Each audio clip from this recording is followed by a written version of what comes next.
You are listening to MINDSHOCK True Crime. Are we audible?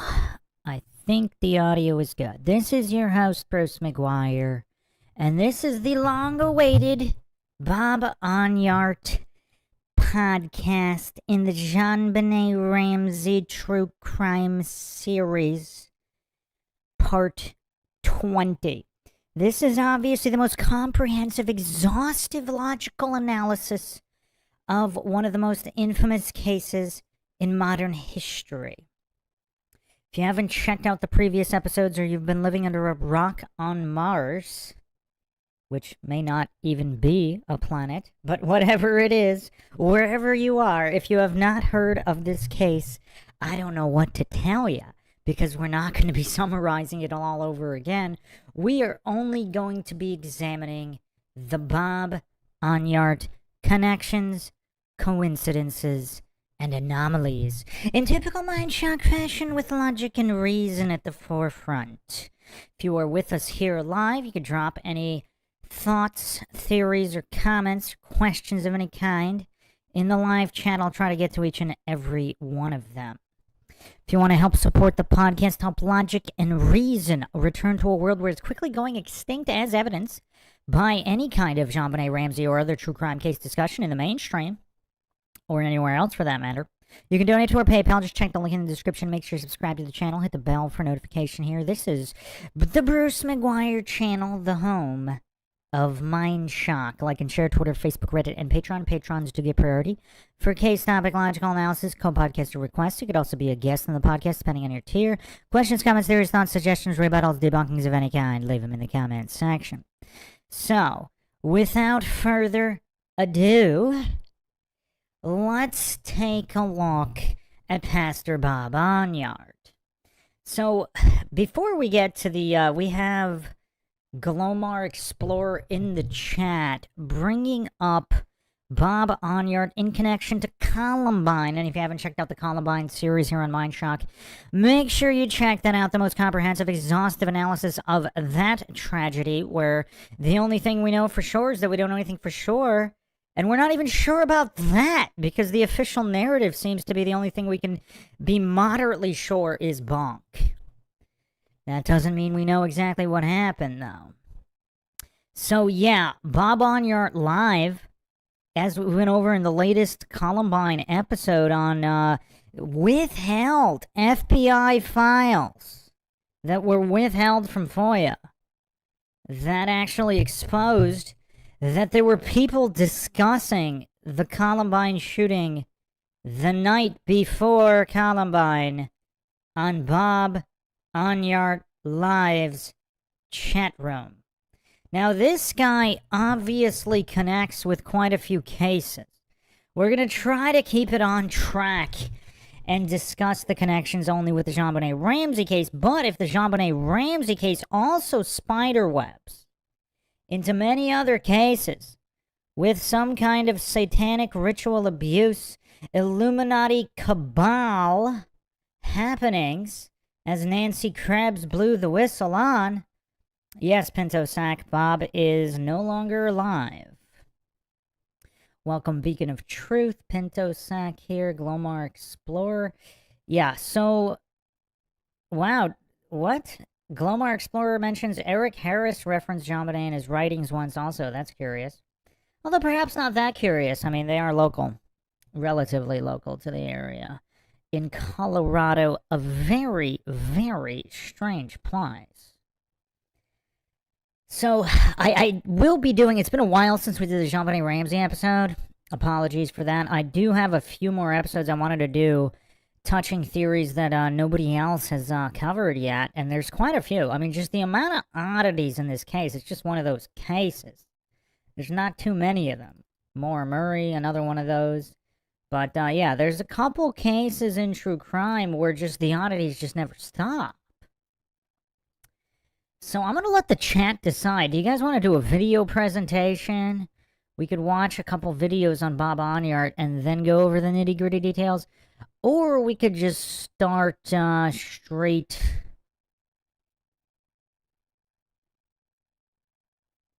from the files and websites referencing all of this information.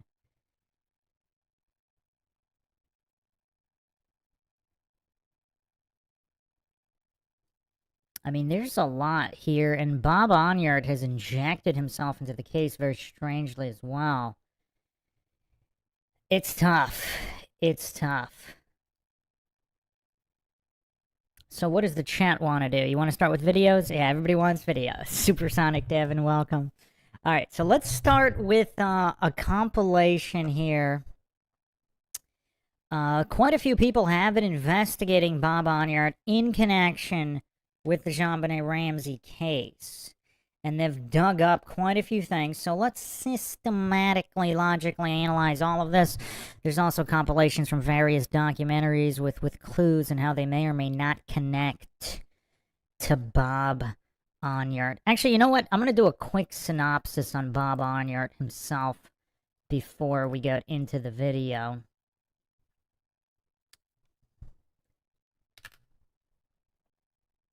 Yeah, let's just do the wiki here. It's pretty short.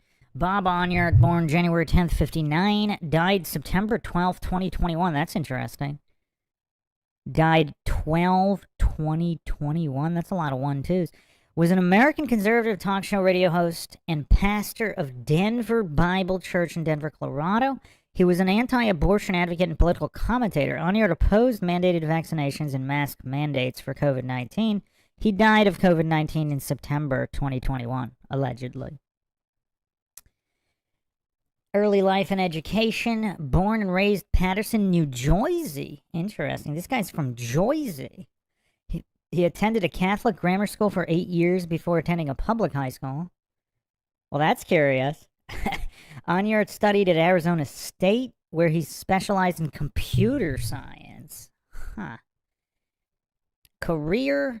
Before graduating from college, Enyart began working in the tech industry, including positions at McDonnell Douglas and U.S. West in Denver. See, that's curious. McDonnell Douglas Corporation, major American aerospace manufacturing.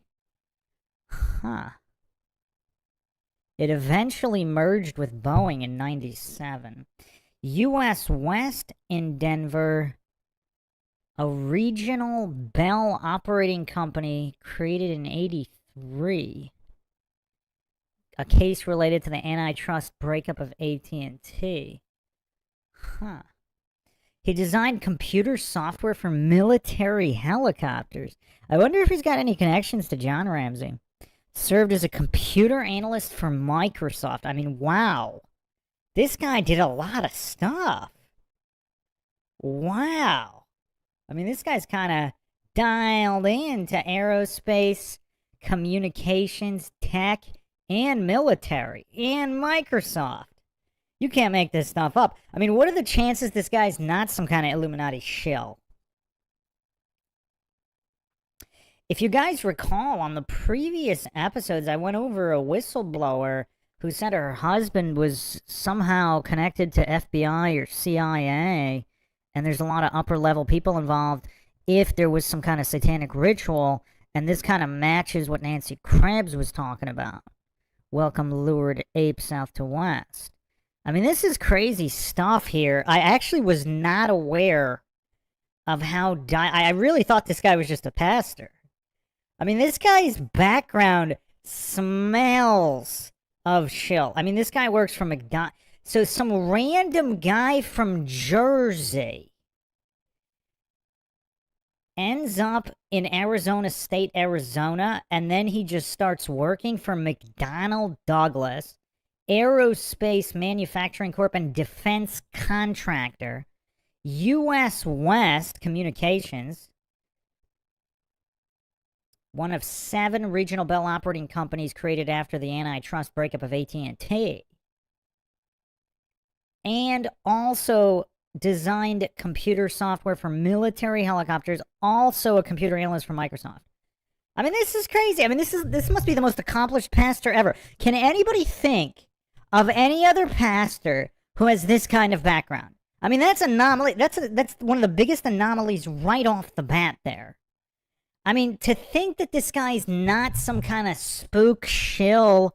I mean, what are the chances? Pinto Sang says military industrial connections just like John Ramsey. Yeah, and well and beyond. I mean, this guy's dialed in at Microsoft. I mean, this is crazy. Glomar Explorer says AT&T Bell, endless rabbit holes to dive into there alone. Yeah, I mean, that's 5 hours if we go down that rabbit hole. All right. Opposed to legal abortion, Enyart began working for Operation Rescue in '89. Operation Rescue or Operation Save America, fundamentalist Christian conservative organization based in Concord, North Carolina, suburbs of Charlotte. Opposes human-induced abortion and its legality, Islam, and homosexuality. Interesting. So, multiple arrests for trespassing, assault, and obstruction at women's clinics led to conviction. Enyart spent time in jail. In '91, Enyart began broadcasting about conservative issues at KQXI. With his audience growing, he began broadcasting on Christian television station KWHD-TV, owned by Lucia Broadcasting of South Bend, Indiana. In 2000, Enyart became a pastor at Denver Bible Church. Enyart hosted Bob Enyart Live, a daily show at Denver-based Christian radio station KLTT, and was a host for Cornerstone Television, the Christian broadcast satellite TV network. In '91, Enyart created a radio show to support creationism and attack evolution. Enyart changed the name of the show in 2006 to Real Science Friday as a challenge to National Public Radio's show Science Friday. That's actually kind of funny. On December 28th, 2012, Enyart settled a trademark infringing and cyber squatting lawsuit brought against him by NPR and renamed his show Real Science Radio. Wait, why would there...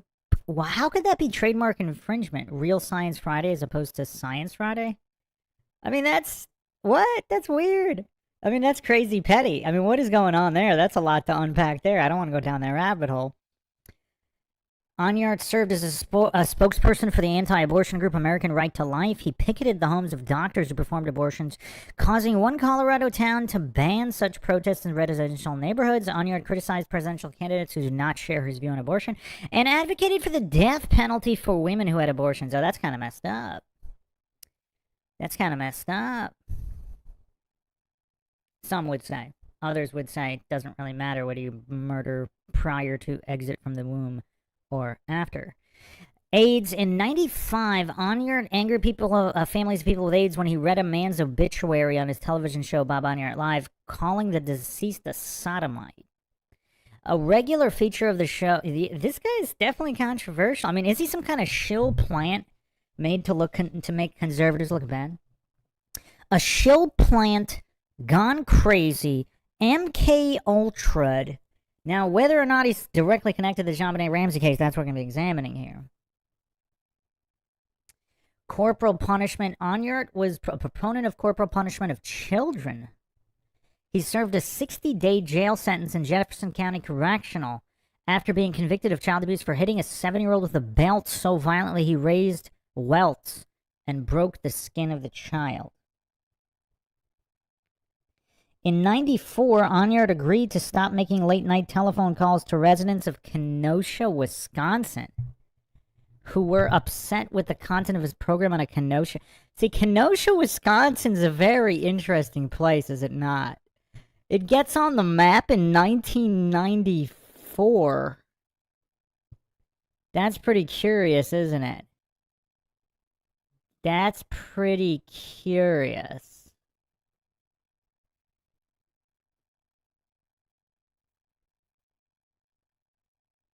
And this is, of course, where the Rittenhouse situation occurred. And a lot of people only even know of Kenosha because of that. But, I mean, Bob Enyart. So Bob Enyart has nothing better to do than to make random late-night telephone calls to the residents of Kenosha, Wisconsin. You can't make this stuff up, people. I mean, this guy's weird.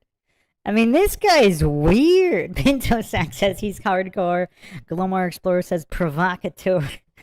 I mean, this guy's a weirdo. No matter how you slice it. I mean, is this all part of some kind of? Was he MK Ultra? Is his MK Ultra glitching?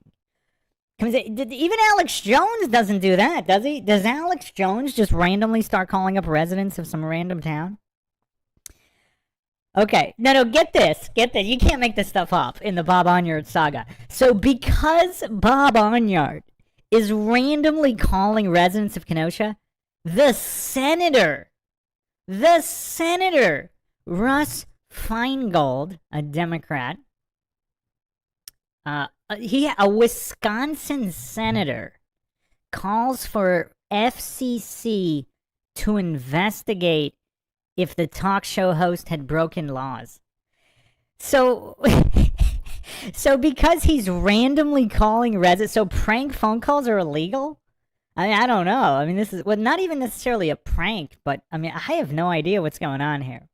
Enyart was sentenced to 11 days in jail June 2009 after he refused to pay a fine for his conviction of criminal trespass at the Focus on the Family headquarters. I mean, this guy gets around. All right, so here we go. Check this out. The O.J. Simpson connection. In 1999, Enyart bought about $16,000 worth of O.J. Simpson memorabilia, which he burned on the steps of the L.A. courthouse where Simpson was acquitted to protest the verdict in the Simpson murder case. I mean, this guy's kind of like a dark version of Alex Jones. Let's see if we get a close-up of Enyart's eyes. Open theism. Enyart was a proponent of the doctrine open theism, which rejects several aspects of the classical theism of traditional Christianity. In 2014, he publicly debated the issue with Reformed Baptist apologist James R. White.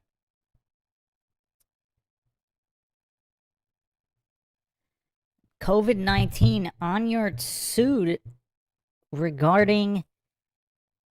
So, following a lawsuit brought by Enyart, a U.S. District Court judge ruled in October 2020 the state could not impose mask-wearing mandates or limit the size of gatherings at Denver Bible Church.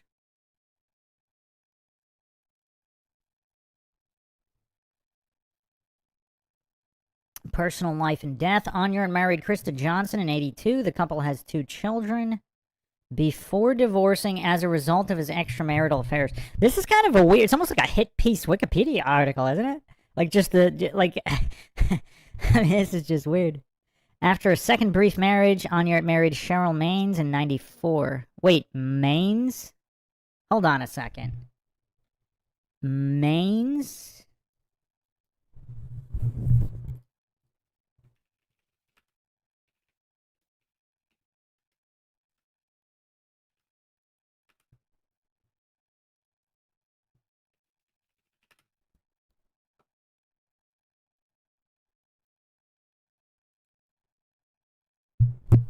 No, that's spelled differently than Mark Maines. One of Eric Harris and Dylan Klebold's friends who sold him guns. Or at least it's spelled different here. In 94, he served in 99, he served a 60-day jail sentence of hitting the 7-year-old child. All right, so that's the brief rundown on Bob Enyart. Pinto Sack says this guy's whacked out. That would be crazy if he did marry a relative of the guy that sold the guns, and that's possibly if there was a connection on how he knew about what was being planned. But anyway, let's get to the videos in connection with the Jonbenet Ramsey case.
Earlier today, the Ramseys broke their silence and shared their grief with CNN's Brian Cabell in this exclusive interview.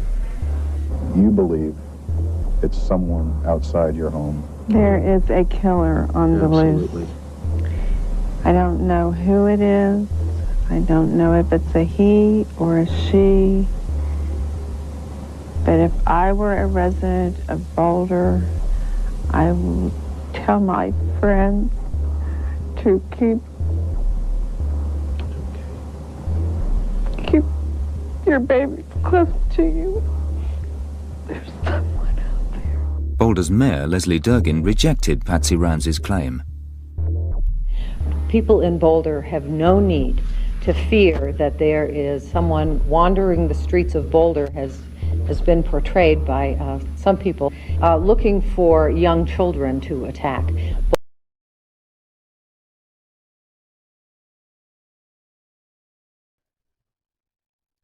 You know what's kind of weird, though?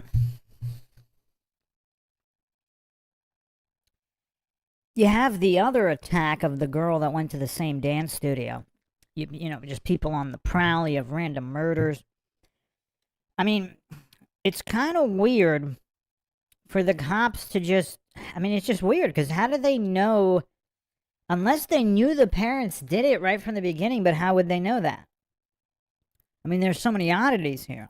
I mean, the Fleet White oddities. I mean, just non-stop oddities. So, that's kind of weird. Who else thinks Patsy Ramsey's genuine? I don't know if we went over that specific interview before. She seems kind of genuine to me. I mean, or is she just that great of an actress? Because she looks like she's on, like, a lot of drugs to obviously, you know, cope with this tragedy. I don't know. I mean, I can't... I mean, we can go back through that.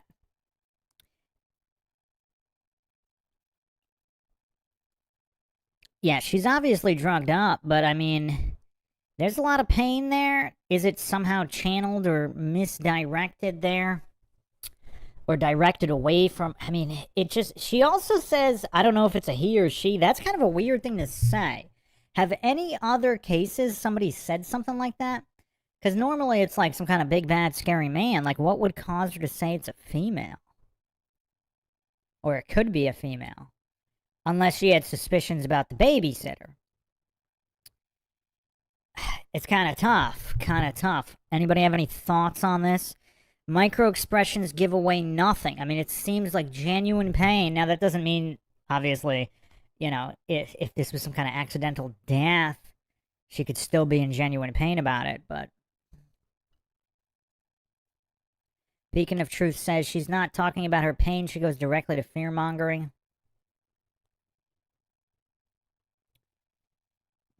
I mean, is it justified fear-mongering? Lured Ape says, this is dodgy. Why even mention the options?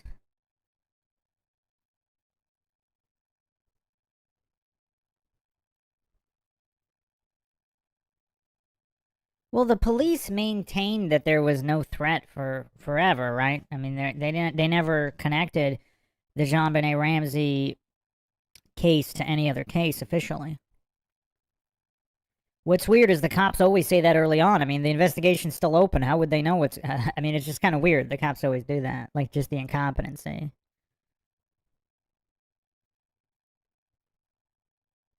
Lured Ape says, like, when a child says, I never took the cookies when no one accused them. Wait, are you saying that about the cops? Like, the cops are saying there's no ongoing threats, which means there is an ongoing threat? Supersonic Devon says, I think she seems nice, not cruel. Well, if you haven't listened to the previous episodes, apparently she was connected to, like, Freemasonry through her parents, and I mean, there was a lot of crazy stuff going on in both the lives of Patsy and John Ramsey pre-marriage and all, like, in their early lives as well, and their families. Lured Ape says, no, I'm saying it is odd that Patsy said it could be a man or a woman. Did someone ask if it could be a woman? Well, regardless if someone asked or not, that is a weird... I'm not sure I've heard anybody say something like that before. Because it's usually just, especially in the 90s back then, before, like, the stats were out. I mean, I could throw the stats on the screen right now. For the wokies.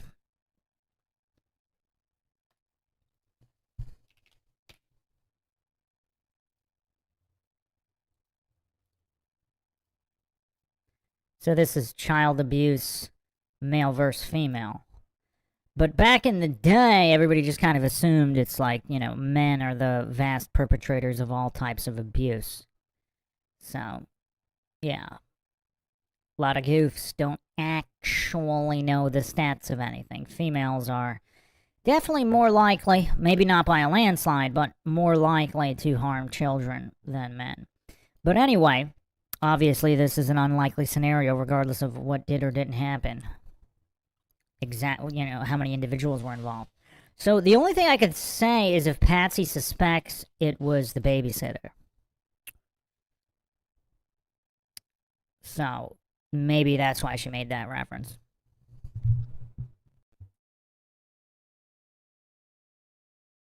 Close to you. There's someone out there. Boulder's mayor, Leslie Durgin, rejected Patsy Ramsey's claim. People in Boulder have no need to fear that there is someone wandering the streets of Boulder, has been portrayed by some people, looking for young children to attack. Boulder is safe. It's always been a safe community. It continues to be a safe community. You know, I don't know why she said that. To this day, I don't know why she said that. But boy, I think that's what touched it off. And it seemed like after that, all the dominoes started Well, for us, it was so falling. bizarre because we knew there was a killer out there.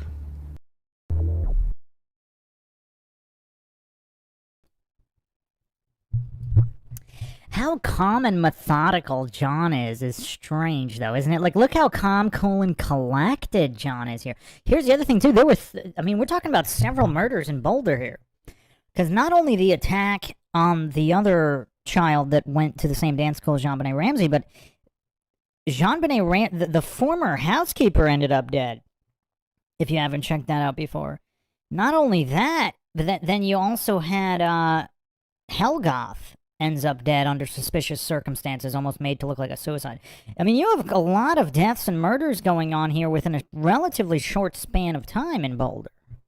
And they all apparently, I mean, I don't know if it was definitively proven that Helgoth was somehow connected to the Ramseys, but obviously the former housekeeper was. That was the former housekeeper. So, that's curiosity. And then, of course, I mean, yeah, I don't know what the deal is with John Ramsey, though. I mean, was he MK Ultra? Patsy still looks like she's on something. Amy P., welcome.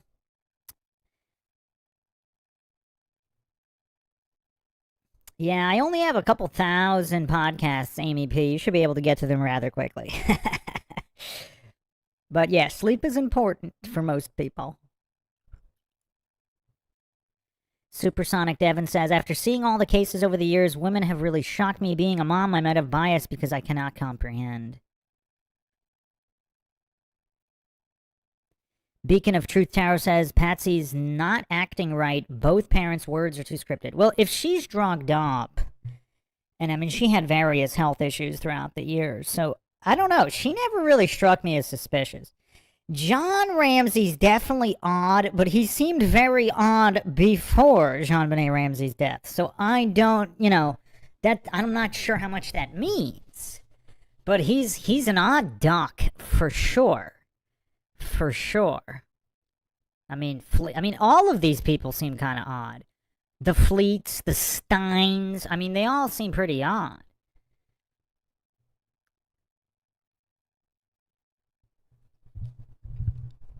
Pinto Sack says he's always calm and like a robot. I mean, I suppose it's also possible, you know, he's on some other types of medications as well.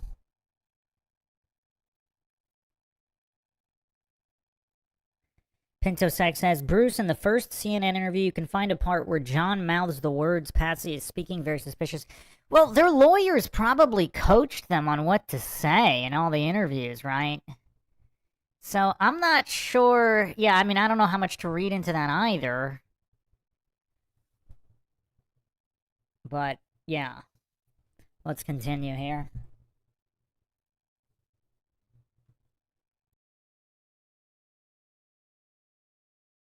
After that, all the dominoes started. Well, for us, it was so falling. bizarre because we knew there was a killer out there.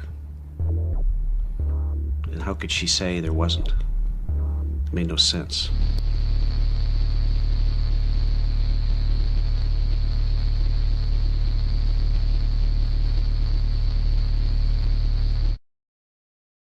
What I would recommend is that somebody contact Bob Enyart and ask him. What you can do is have your investigators simply Google his name, Bob Enyart, and you can see what we've done. We've put all of his personal information on the internet, shows up hundreds of thousands of times, and he's a public figure here in Colorado, and he's ignoring it. And so his pre-Miranda silence is more than an admission of guilt.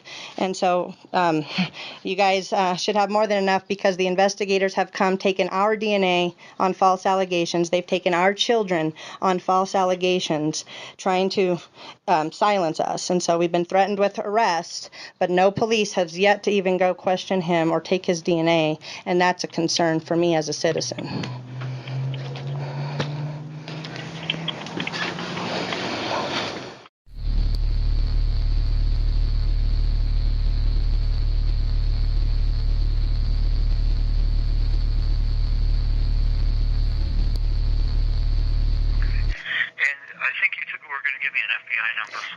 Yeah, I will do that. And the reason why this is so disturbing is because the police, like I said, and the FBI have been receiving the same information for at least 16 months. We tried to get a restraining order against him 2 years ago and were denied. And then we received death threats, and then it just began getting worse from there. But nobody has even so much have even done a little old-fashioned knock and talk and asked him the questions. We have websites put against him. We have all of his personal information all over the internet. I mean, I can give you the websites and you can find everything you need. And he won't even tell us to stop. He won't sue us. He just keeps threatening us. Okay? And so this is extremely serious, and they won't test his DNA. He left it on Jonbenet.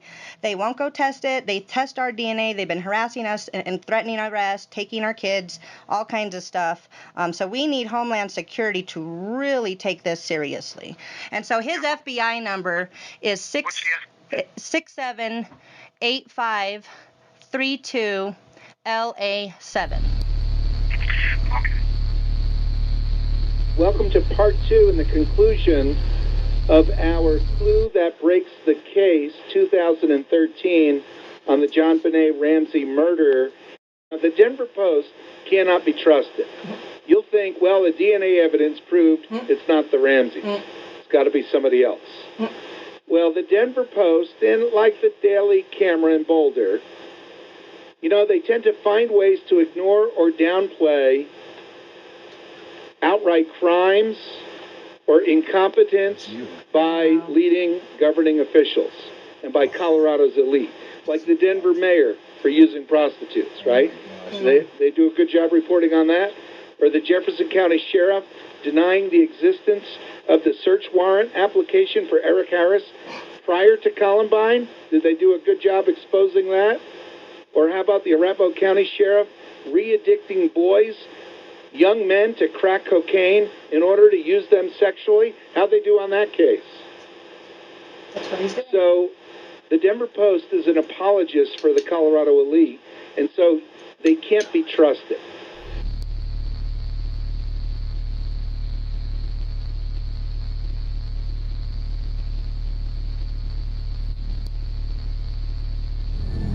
From the very start of their investigation into the death of 6-year-old Jonbenet Ramsey, Boulder, Colorado police were suspicious of her parents, John and Patsy. The day after the murder, DNA samples were collected from Jonbenet. There's DNA in 2 places, under her fingernails and in her underwear, none of it belonging to the Ramseys.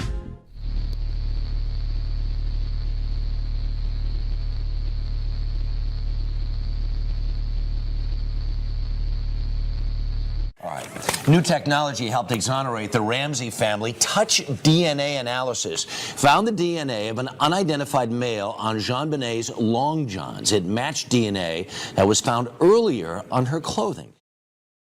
By the way, we're going through the clue that breaks the case. Jonbenet, undoubtedly being a spoiled brat, how she's being raised by her parents.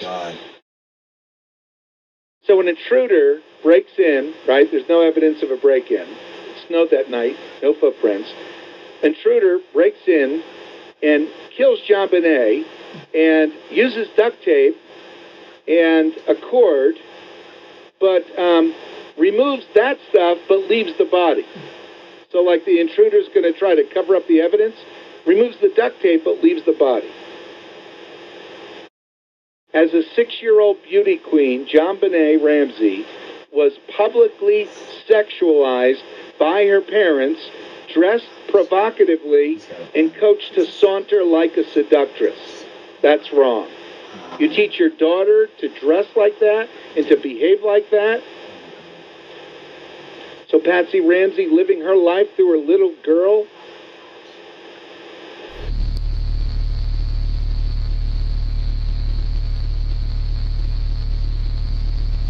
The American public has been led to believe that while we went to bed that night after Wonderful Christmas, brutally beat Jonbenet, sexually molested her, strangled her, went to sleep, got up the next morning, wrote a 3-page ransom note, called the police, sat around the house for 4 hours, then I went downstairs and discovered her body. And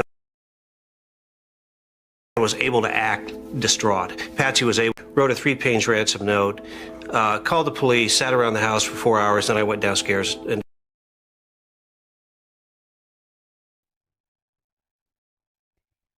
Did everybody catch that? He said he went downstairs. Not downstairs. Downscares. Huh. He's thinking about scares? I mean, I'm not sure it's that simple as he was scared something had happened to his child, as did someone threaten him? Is he scared? Is the entire Illuminati satanic ritual cabal story true? And that's why... You know, everything from, somebody else mentioned Judge Long in the chat as well. I went over Judge Long, even connecting to Moscow, Idaho, of all places, as some kind of satanic ritual abuse corridor. And, you know, keep in mind, I mean, this is back in the day. I never heard of Moscow, Idaho until the Idaho students case. This is tough. But, so if he's been threatened, so the theory that we've been going over on the last few episodes, if there is some kind of satanic ritual abuse, and she was never meant to die, but there was some kind of an accident, like, do people expect John Ramsey to tell the truth and out his fellow Satanists and occult ritualists? I mean, they'd obviously kill him, and his wife, and his son, and his other family. I mean, what is he supposed to do? So he actually seems a lot more agitated and less robotic in this interview than others. And this Freudian slip of downscares, maybe it's that simple that, you know, they were scares. He didn't know where his child was. Maybe it's that simple, or maybe there's something else going on with scares and scaring.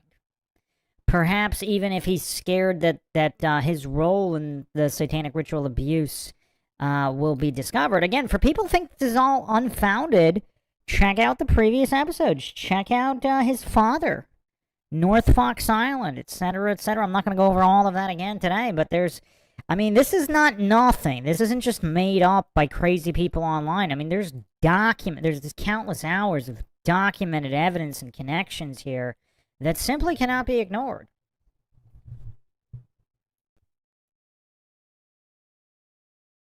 discovered her body and was able to act distraught. Patsy was able to throw up that morning because of gut-wrenching anxiety. She faked it. Help me understand that. Where is our common sense as a society, as a race of people? What do you think happened? Well, I think what happened, and it's, I guess, supported by evidence and seasoned people that have looked at it, is that this person came into our home when we were out for dinner, on Christmas night, and then waited until we went to bed and took JonBenet from her room. And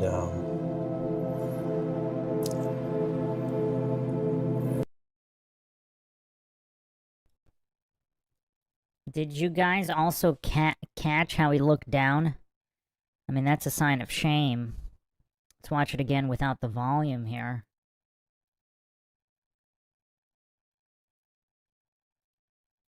I mean, that's kind of a random place to just suddenly look down. He's not looked down any other time during the rest of that. It was just a sudden look down. Like, what is he ashamed of? What, some kind of satanic ritual abuse party?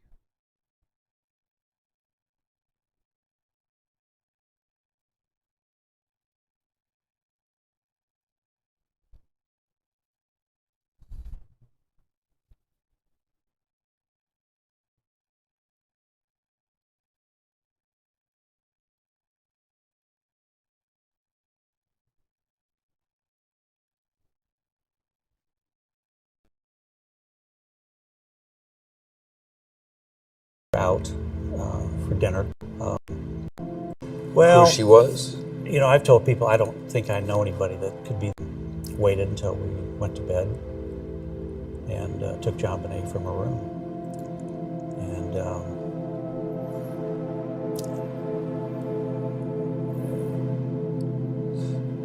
Do you think this person knew well, who she was? You know, I've told people I don't think I know anybody that could be this evil. But we were it was a small town. We had a rather large company in that town. We'd gotten publicity from time to time, which probably raised our visibility. John Douglas, who's a very well-known crime profiler, said he believes it's someone that was either angry at me or jealous of me.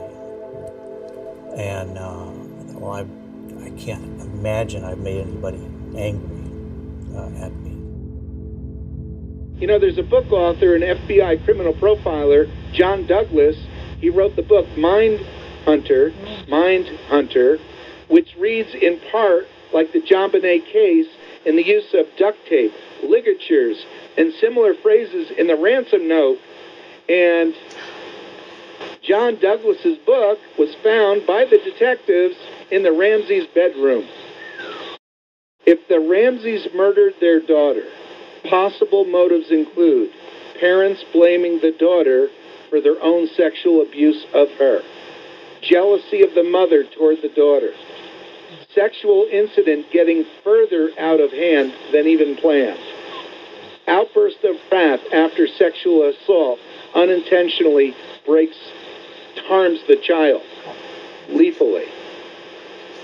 The actual murder then and the kidnap scheme came about to cover up the initial crimes.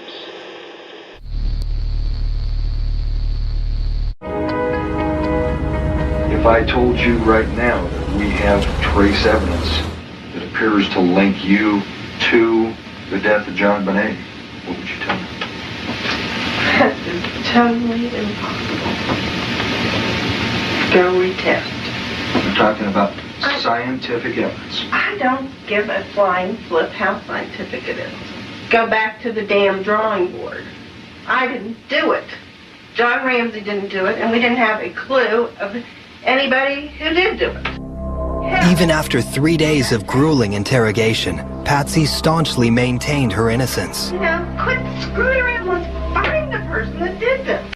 We have had everything in our lives scoured. I mean, they have talked with my fourth grade teacher, my, friends from elementary school.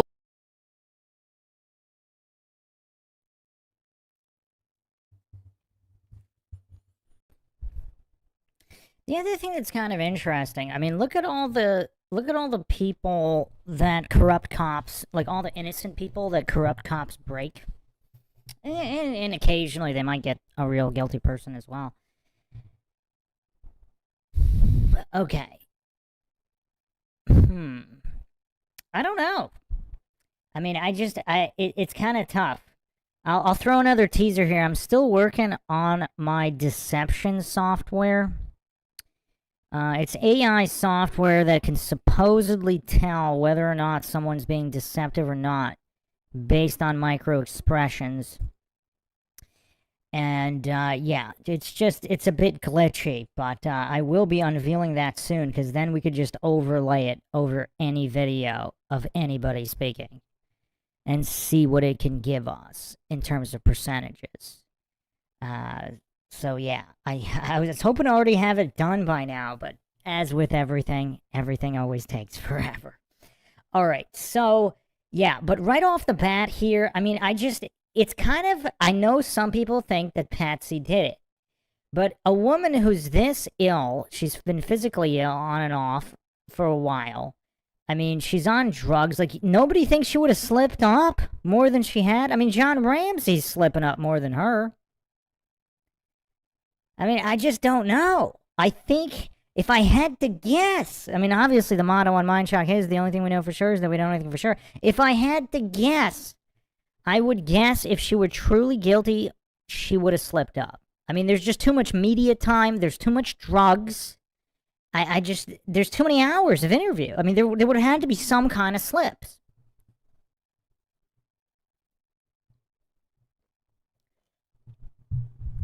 I mean, look at John Ramsey. If anything, John Ramsey seems to know more. I mean, I don't know what that would be, but John Ramsey seems to know more.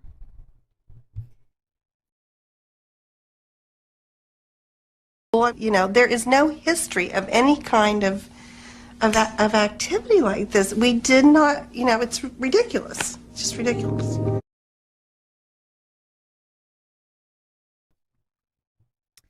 Again, if I just had to guess here, look at John's face when she says there's no history of activity like this.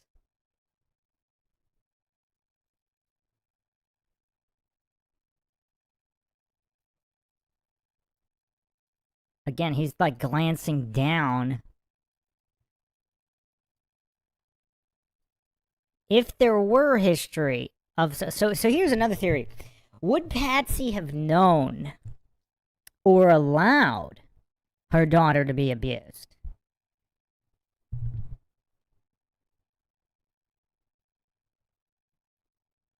I mean, look at John Ramsey here. I mean, he looks more guilty than Patsy when she's talking about there not being a history of any kind of abuse. Again, I'm not saying he is. But just looks-wise.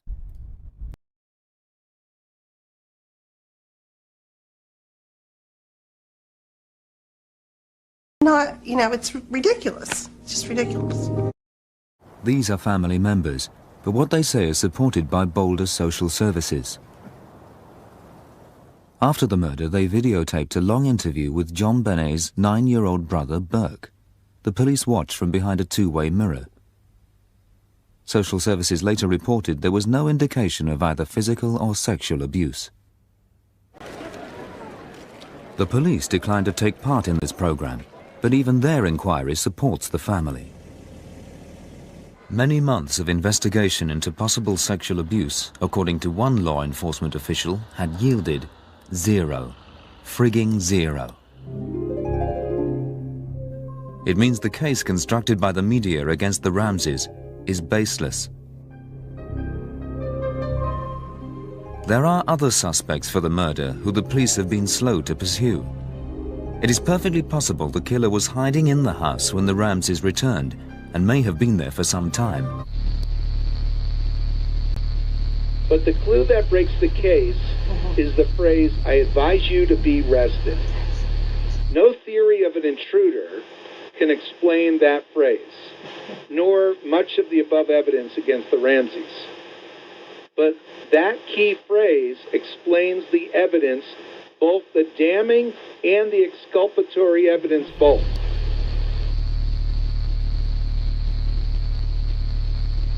The reality is that an intruder could easily have got in, and once in, moved around undetected and unheard. From her parents' bed on the top floor, it is no less than 55 feet and 1 floor below to where Jonbenet was sleeping. There are thick carpets. Sounds do not carry. And there is no hidden room. A carpeted spiral staircase a few feet from her room leads to the kitchen. From the kitchen, it is only a few steps to the door to the basement stairs. At the bottom of these stairs, at the end of a short corridor, is the room where her body was found.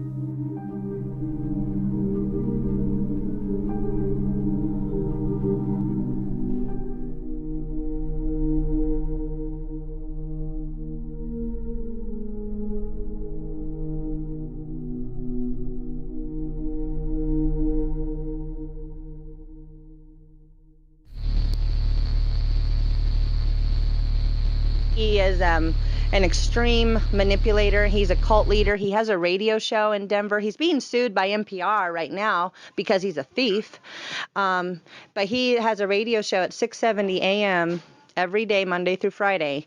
And he's a Christian pastor, a pro-life pastor. And so he's been using his pro-life status as a cover to kill children. And I can give you his FBI number, his birthday number, his social security. We purchased all of his court documents. We've been doing a full year's investigation, figuring out why he's trying to take our kids. And it led us into discovering that he murdered Jonbenet Ramsey, and that is a fact. His DNA is on there, and he's scared to death. He is absolutely freaking out, and so it's the last hurrah. He'll kill as many kids as he can, and until further notice, basically. Okay. Bob Enyart's DNA is on Jonbenet, and he's very scared of that. And how do you know that? Well, put it this way. We've been blasting Bob Enyart directly for 3 months now, and he has not said anything. He's only come in anonymously and tried to deny it and discredit us. Yeah. And so the fact that he's a public figure, I've been telling him directly, sending all 12 of his emails and all 100 of his followers directly. And so it's no secret that he knows. I called his show directly and told him the FBI's coming for you.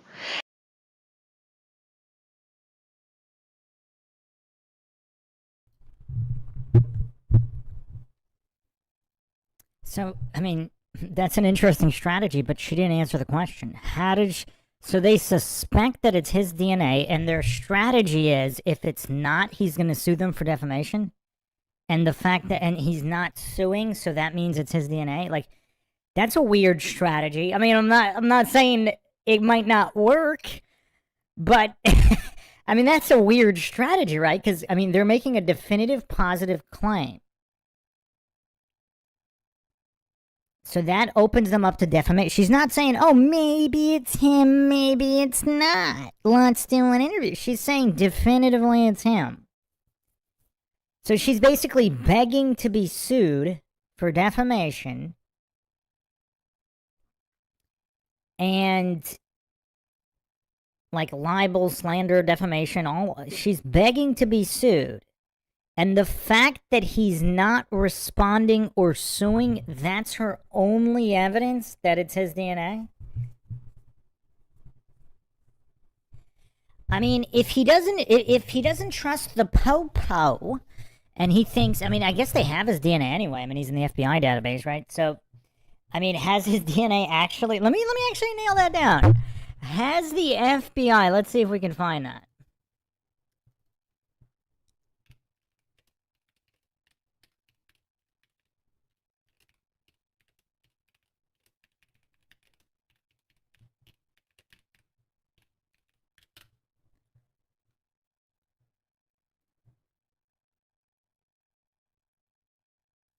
So, okay, apparently there's no definitive source that his DNA has been tested. So obviously it's been reported to the FBI, you know, through various people that he might have done it, but there's nothing here. Also, what's curious is the police have refused independent DNA testing as well. So, okay.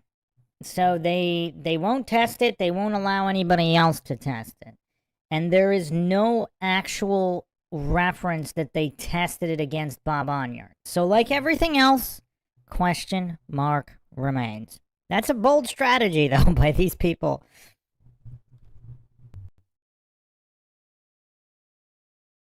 And he hung up on me. Okay, so he knows. He knows. He's scared. He's scared. Go talk to him. Here's the thing. Go talk to him. I could be lying, but go talk to him. Yeah. I mean, if I'm lying, go find out from him, because he wrote all about JonBenet on his ShadowGov website. His ShadowGov is the small foreign faction spoken of. He wrote all about it in great detail, how John Ramsey and Patsy Ramsey did it. And now he's saying Burke did it, the 9-year-old at the time. And so he's going into great detail on how John Ramsey went and got the DNA from an adult bookstore or a striptease club back there in 1996, and how that DNA is impossible from an intruder's perspective. It has to be from some striptease club that John went out and gathered in the middle of the night and put tissue under her fingernails too. I mean, read it. It's on shadowgov.com. You can read his account of what happened to the Ramseys. Okay. Didn't get his or any of theirs? Yeah, and the thing about it is we've been telling the cops, Westminster, and everything about them, and they went out and took 700 DNA swabs, people in the cell phone towers and people falsely accused like me.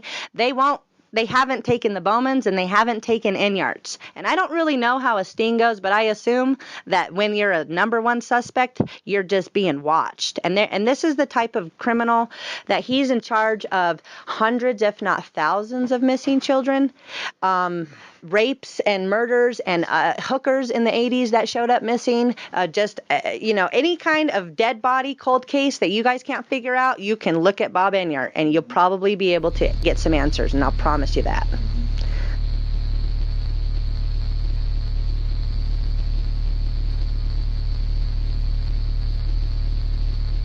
That phrase, "I advise you to be arrested," shouts that the parents murdered their daughter, and then worked to throw the police off the trail. On that Christmas night, after Patsy put her son to bed, John began to sexually abuse his daughter. One form of destructive behavior led to another, and at midnight, in a burst of anger and emotion, Patsy struck her daughter in the head and cracked her skull. They realized the severity of the wound and that JonBenet was near dead. Neither wanted to be caught, so they began to conceal their crimes. First, they strangled JonBenet, which both gets rid of her and makes what would have been an accidental death appear to be deliberate. Makes it appear like somebody wanted to kill her.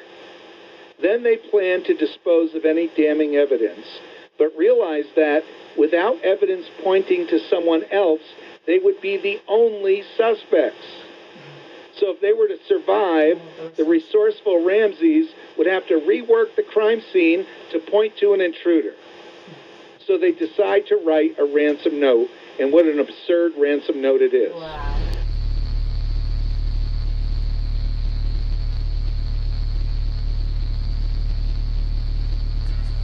Six weeks after the murder of JonBenet Ramsey, Boulder, Colorado police were still hammering away at their only theory, that her parents killed her. They had no solid evidence yet, but they were pretty sure they knew where she died and how. In a cold, dark basement outside the Ramseys' wine cellar, the 6-year-old was brutally attacked. This little girl went through a living hell. She was sexually assaulted. She was stun gunned. There was a blow to her head after she was dead. She's strangled using a garrote made from a broken piece of a paintbrush. Could John or Patsy Ramsey have been capable of such a vicious murder? Have you ever seen a parent went to this extreme to kill their daughter? You know, what do we see? We see I'm mad at him, so I bang their head up against the wall. I'm mad at him, so I punch him. I'm mad at him, so I shake him. That's what we see in law enforcement. Those are crimes of passion. Exactly. This is not a crime of passion. Exactly.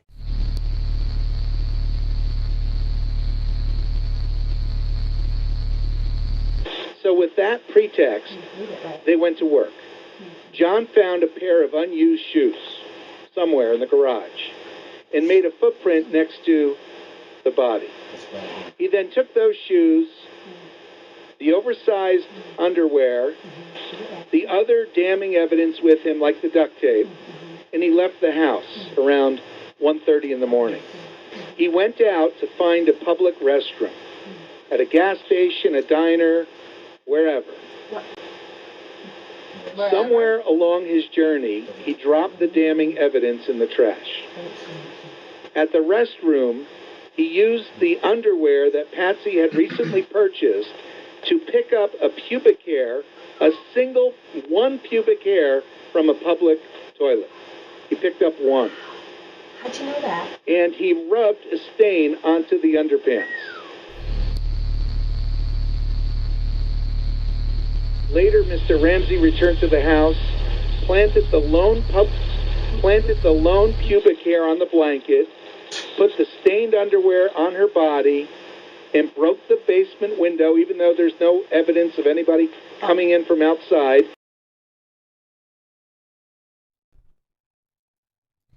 Who else thinks this is all weird? You have this lady accusing him of not only Jonbenet Ramsey's death, but all of these random hookers turning up, you know, all the bodies that turned up in the 80s. Then you have Bob Enyart here somehow stating all of this as fact, as what John Ramsey did to cover all this up. I mean, they both kind of sound like loons. Because they're not theorizing, they're stating all of this as some definitive fact. Like, based on what? Like, what is the basis for any of this? I mean, this is pretty wild.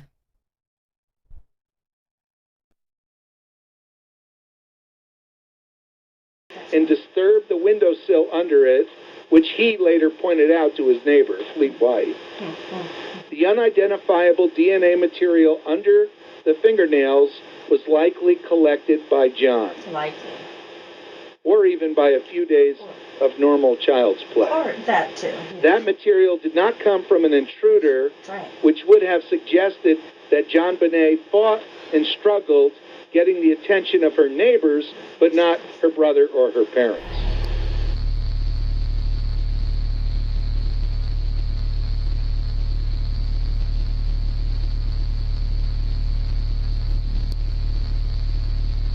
To clear their name and find their daughter's killer, John and Patsy Ramsey hired their own investigative task force. Lou Smith, a renowned Colorado homicide detective, headed the team. If the Ramseys were guilty, they better look out, because Smith would nail them. On the other hand, if they were innocent, go ahead and cooperate.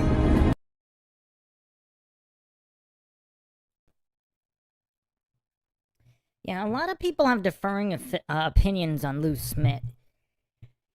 I went over him extensively in the first few episodes. I think it's possible he was honestly and genuinely doing his job, but I think there's so much going on behind the scenes, possibly even with the police department, that it was just kind of made impossible for him to actually get to the bottom of anything. And if he's got blinders on in terms of satanic ritual abuse and people in positions of power, or he's a shell and working for them to cover all that up while trying to find some kind of patsy. I'm not saying either one of those is more or less likely, but yeah, just the Lou Smith situation is definitely curious. But yeah, I mean, just like anything in this case, there's just so many unanswered questions. It's kind of impossible to truly make heads or tails of any of this. All we can do is logically examine what's been put out.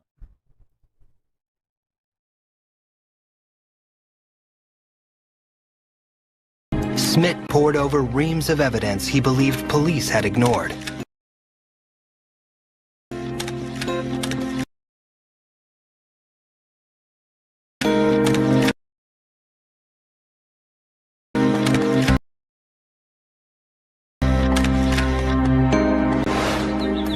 From the beginning, the Ramseys insisted that Jonbenet must have been killed by an intruder, but police said the basement window was too small for a man to crawl through.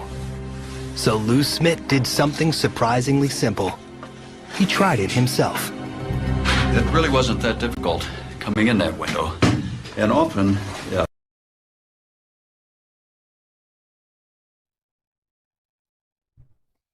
I mean, how anyone has any kind of trust or faith in the Popo when they're so dumb, they didn't even try to climb through it. They just didn't. I mean, was it these like super fat donut cops or like, yeah, nobody's fitting through there. I mean, they didn't have a single non-overweight donut cop to just try, or they could have just asked somebody else. I mean, they didn't have anybody on the department who wasn't overweight to just easily slide through there like Lou Smith did. I mean, really? Really? I mean, this is like, I mean, is this just a humiliation ritual for the Boulder Police Department as well? I mean, what is going on here?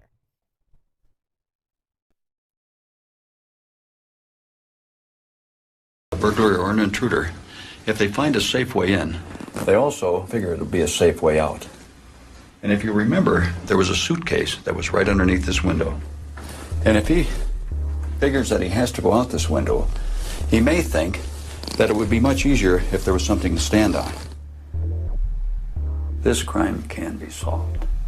Our killer in this case left a lot of evidence behind. Jonbenet, under her fingernails, had her blood, no doubt about it. Jonbenet, under her fingernails, also had foreign DNA. In her panties is foreign DNA. It does not belong to anybody in this family. I think Jonbenet got a piece of her killer. There was also hair left at the scene. It was right on the blanket that was covering Jonbenet. This is a Caucasian hair, and it's not John, and it's not Nancy Ramsey's hair. Is it our killer's hair? Whoever left it there better have a very good reason for leaving it there.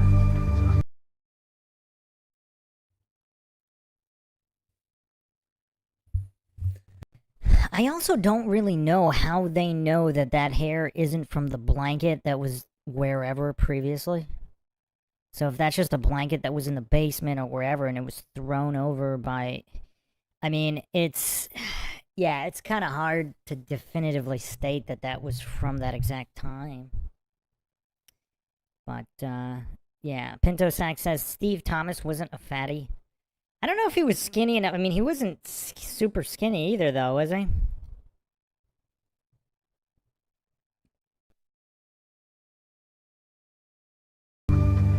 There are so many clues left behind on this scene.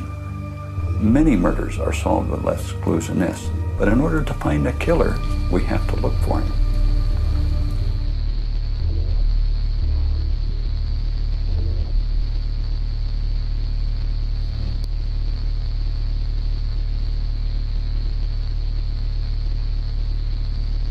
I don't even know if you guys are doing anything to protect us, frankly. We don't know who is doing what, if anything's being done at all, because Enyart is running rampant on the internet, doing his old shenanigans. And he's, you know, for all we know, he's plotting our murder. Cutting out. Are you in a place that, are you traveling or? No, I'm not. It might just be a bad connection. I could maybe try calling you back. No, this seems better. Okay. So, I know this is stuff we've talked about before, but in 2011, Enyart made a claim to Northland Police about you guys, you and your husband, right? And some sort of child neglect allegations, correct? Not exactly. He what he did is he basically organized a church-wide conspiracy and made multiple false reports against us, saying we were going to murder our children. He would have framed us for the murdering our kids if he could have gotten away with it. We happen to homeschool, so we don't let our kids walk to school. But this individual is very dangerous, and I'm wondering if you guys if they can come and get a court order to take my children away off of some lies, saying that I'm going to murder my kids in the basement of my house. How much more do you guys need to go get a DNA test from Enyart when he is a #1 suspect in this case? The #1 suspect in what case? Well, the Jonbenet Ramsey case, and then he's also the one who organized Jessica Ridgway. Okay. About Jonbenet. Well, what about Jonbenet? I mean, his name probably wouldn't come up since he runs in the shadows, and he's a Charles Manson, and so he can organize hits, and he can have little gamers go out and do work. But what about he runs the small foreign faction from that he wrote about in the ransom note. The only time his name has ever come up is when you guys call.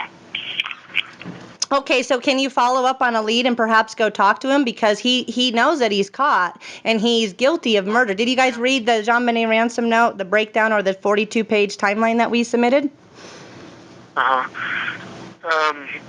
The problem with all this, ma'am, is it's almost like a tit for tat. You make a report about him, he makes a report to the police about you. No, that's not it. No. Well, it sort of feels like that's what you're doing. It feels like you're trying to use us to kind of do your bidding for you, because you don't care for this guy because he's made reports to North Glen about you. No. That is not it at all. Detective Foster, he has done the same exact thing to us that he has done to the Ramseys. He has falsely accused us. This is not a revenge type of thing. We have a large amount of circumstantial evidence that would nail him to the ground. Let me talk to Hold on. Detective Foster, my name is Curtis Kekoas. You and I are, we talked originally last October. Do you remember me? Yeah. Okay, all right. I know you can't tell us much about it, but what you just said, tit for tat, was quite insulting. Did you get the 42-page timeline from me that I sent? So. Okay. I believe so. Has anybody reviewed that? Have you reviewed it? I have not. No. You haven't reviewed it? No. No, but I know that it's gone to my bosses. I have not spoken to them about it, so I don't know if okay. They have or You're not. Calling back today. Is it because your bosses told you to call us back? Yeah, I got a message to give you guys a call. Okay, all right. So you don't know what's going on with this case, correct? Go ahead and enlighten me. Well, no, I'm asking you. It's just a question.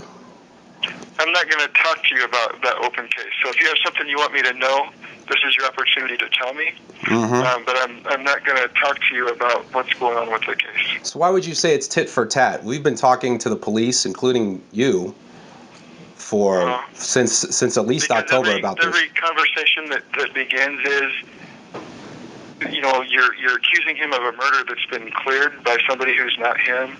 Every conversation starts with, "This is what he did to us." What are you talking about? This is only the second time we've had a conversation with you. That's it. Well, and then I'll put it this way: different peace conversations start the same way, and that's really how it seems.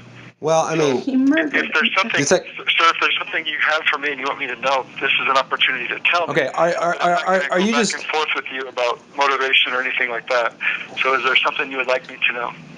Is there something I would like you to know? Yeah, I'd like you to know that Bob Enyart should be a suspect in that murder, Jonbenet, and that you should probably take it seriously. Yeah, take it very seriously. It's not a tit for tat, sir. It's not. Okay. We. Well, do you understand that when you present it the way that you guys presented, that's really how it sounds? Look, Detective Foster. Detective Foster, no. Hear me for a second, okay? No. Detective Foster, I haven't been able to present it. The last time you and I talked, you were going to call me back. You never did. I figured you guys were on it. And a lot has happened since then. Okay? Can I talk to somebody, Detective Foster, that may know a little bit more? At least, when we send you stuff, it says Boulder's Most Wanted at bouldercolorado.gov. I want to make sure that you guys are getting this. This is kind of important. Yeah. We place him right there. There's a ton of circumstantial evidence, and I don't want to put you in any weird position. Stop. I don't want to put you in any weird position, Detective Foster, but don't turn this around on us. Don't. We're just doing our due diligence here. We got a guy who's a murderer, and we're just trying to protect all of us because he's running rampant here in Arvada and Denver, and he was up there in Boulder in 1996 when this little girl was murdered. And for some reason, the police still haven't gotten his DNA yet. That's what I'd like you to know. Do you see my concern? Yeah. Because you and I had a pretty good, delightful conversation last time, so I don't know why you're turning it around on us. I'd rather you not do that, because we haven't done anything wrong. We're just trying to do everything right in this sense. Did you kind of see where we're at? Do you kind of see what kind of position that we're in? Yeah. Okay. Do you have anything new? We might. Can you think of anything? Here.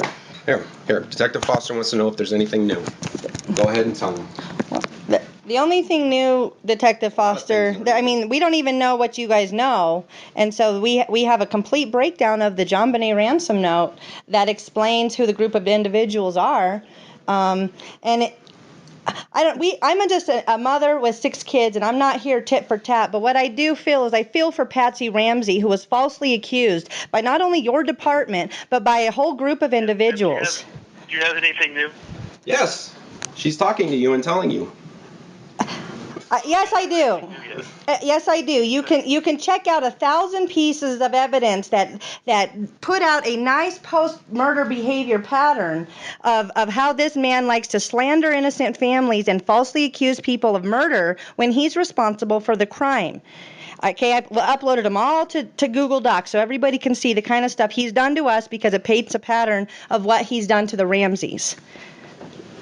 And you forwarded that to us, or is there a way we can look at that? I can forward it to you. You gonna look at it? Are you going to look at it? I mean, there's 1,000 pieces that prove a nice post-murder behavior of someone who's guilty and who has this pattern of falsely accusing. He accused me of the same exact stuff he accused Patsy Ramsey of. Okay? There's a pattern here. And we have 20 years almost in between, and it doesn't seem like this guy gets away with murder, and nobody seems to care. We get falsely accused of murder. Our DNA gets sampled, and our kids get taken away off of lies. So I'd like to know if you guys can go get something off of the truth. Yeah, like DNA. Like a DNA test, because he's scared to death of that. Can you forward that? Yes, I can. Email address that you were sent stuff to before? Yes, I can. I will do that.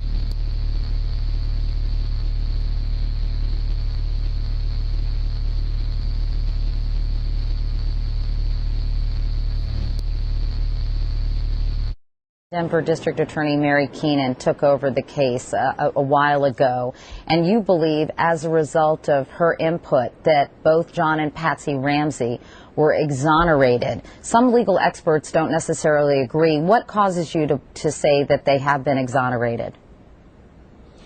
Well, I don't think there's any doubt about it, Katie.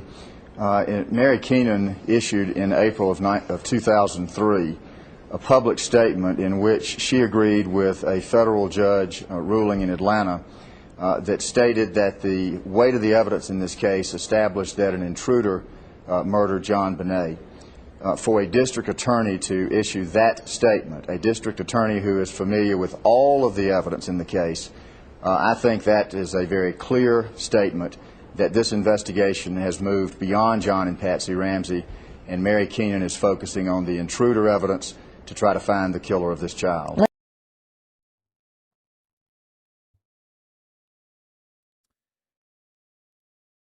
Okay.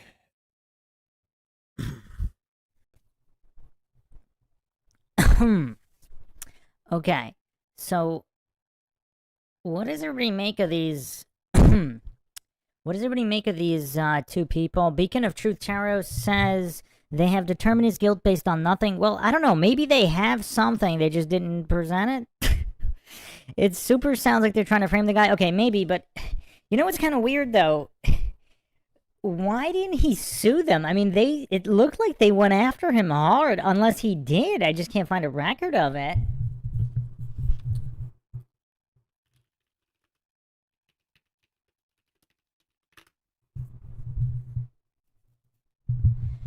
I mean, it's just kind of weird. He's suing a bunch of other people for a bunch of things. So they're going around doxing him and doing all these things, and he has no, like, why?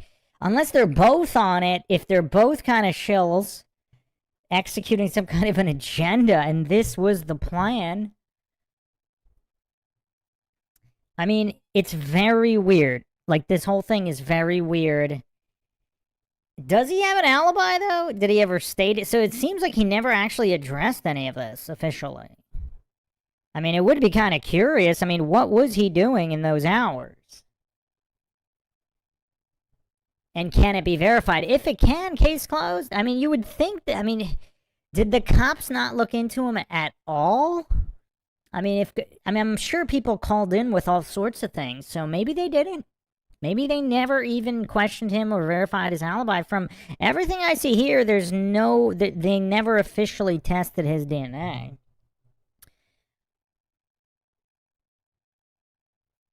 So, I don't know.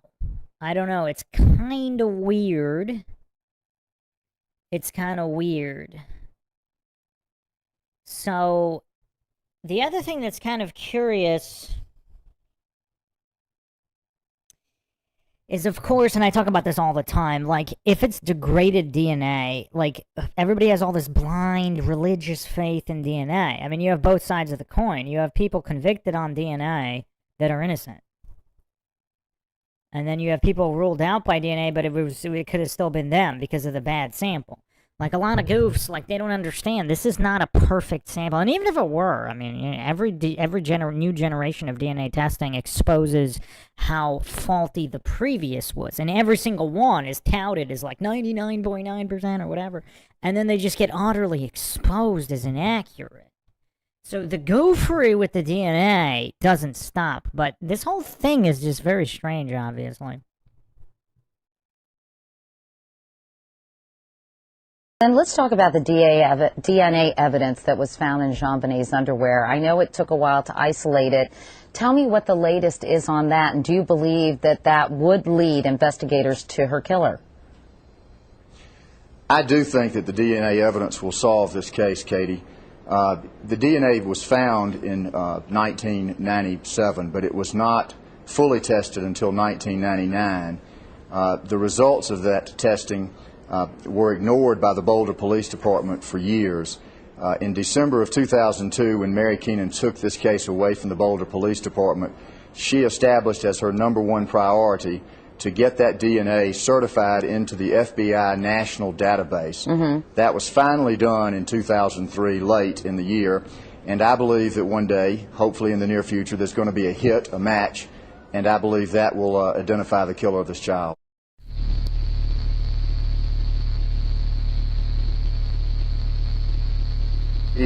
Tell those folks that think that John and Patsy were involved to take a look at the evidence, and they'll learn that they're wrong. All right, Lynn Wood and John Ramsey. Gentlemen, thanks so much. We do not have sufficient evidence to warrant the filing of charges against anyone who has been investigated at this time.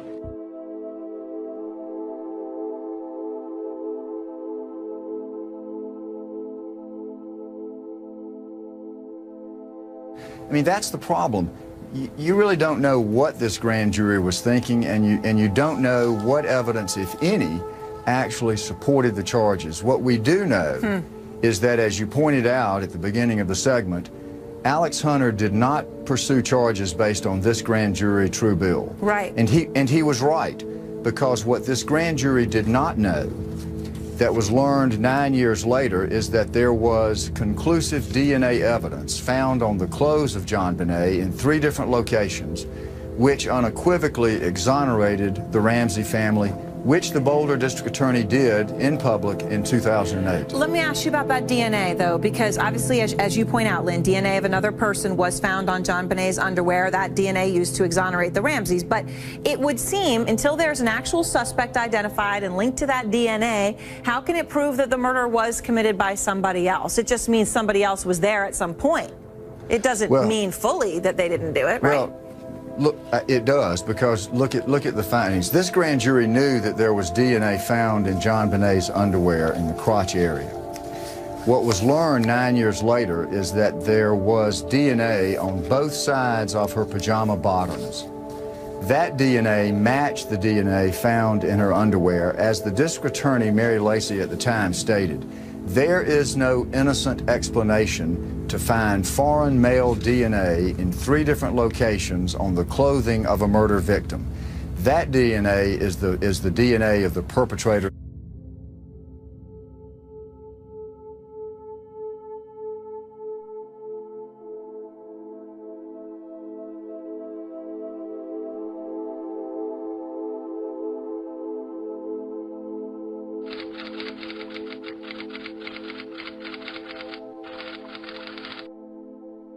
In the Jonbenet Ramsey case, what we used is what's called touch DNA. Historically, most of the DNA samples that are taken from stains or fluid, semen, saliva, hair. Touch DNA is taken from a spot that you can't see. There's no stain, there's no visible liquid, and basically it's not that it's a new method of science, it's a new method of collection. And what we did in the Jonbenet case was we took the long johns that she was wearing and concluded that the perpetrator had held it at certain spots, and we scraped those particular spots on her long johns with a sharp instrument, and were able to get enough cells to get a DNA profile of a male unknown because he's not in any database.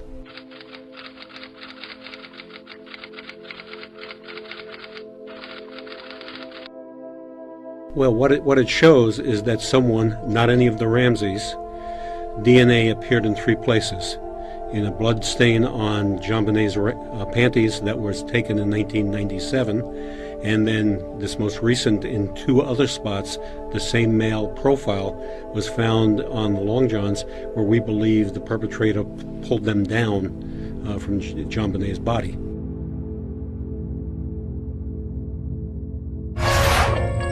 When people get to see how many potential suspects are out there that were never followed up on, I think they're going to be angry about the justice system in America, and I think rightfully so. But new techniques of DNA analysis have produced one significant breakthrough. On July 9, 2008, prosecutors officially cleared the Ramseys of any involvement in the murder of their daughter. Patsy never lived to see the Ramsey name cleared. In almost every story I've ever investigated, I've always come away with a sense that truth will win out and that justice will prevail. It's just a matter of time.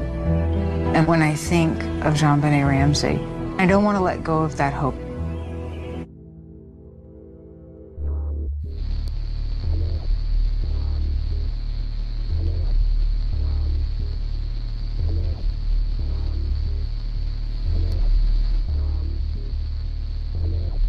But the Denver Post will tell you that the DNA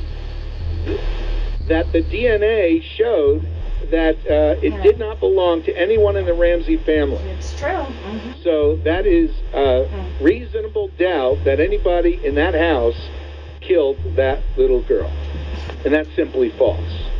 It reminds me of the Denver Post somehow not being able to concentrate on the current Denver mayor having been a John of prostitutes. That's you, dude. How is it that they can't quite concentrate on that long enough to make it a significant story? That's you. Or the Jefferson County Sheriff, the sheriff denying the existence of the ignored search warrant application for Eric Harris's home prior to Columbine, and the sheriff lies and says there never was such a thing, and then lo and behold, it's released to the public. What, 2 years later? And the Denver Post never quite finding it in their heart to make these points stand because they cover up for the elite. You're tuned to AM 670, KLTT, Commerce City, Denver, KLTT HD, and streaming worldwide at 670kltt.com.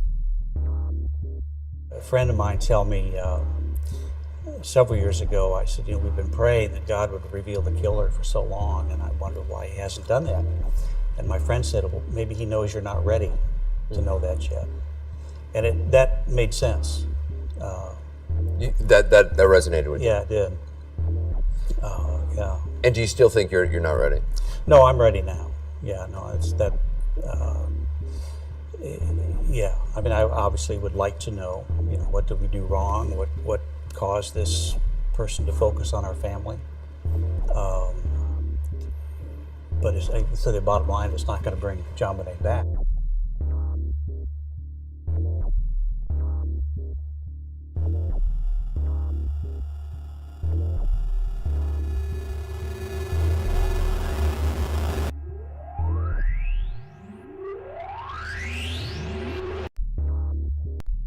That's the clue that breaks the case.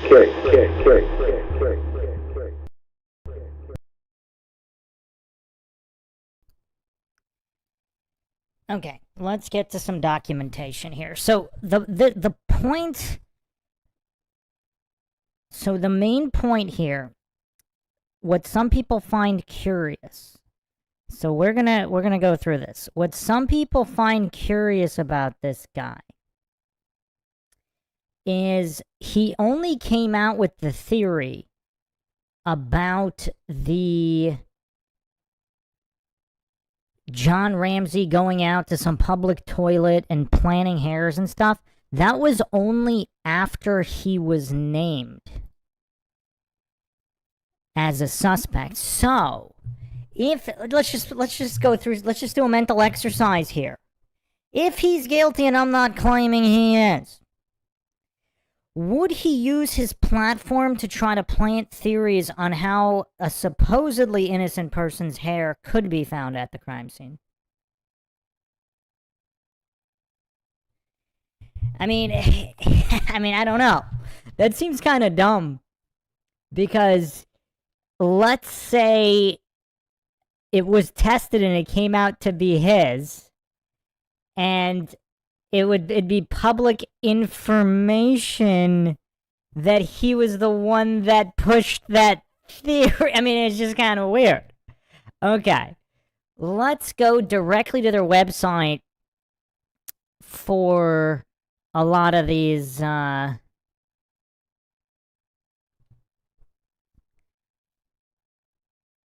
So these people, this is Curtis and Danielle Kekoa. These are the people making the allegations against Bob Enyart.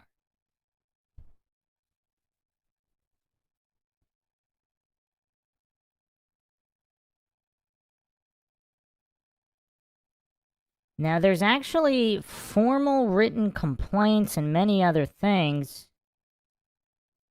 What the heck is this?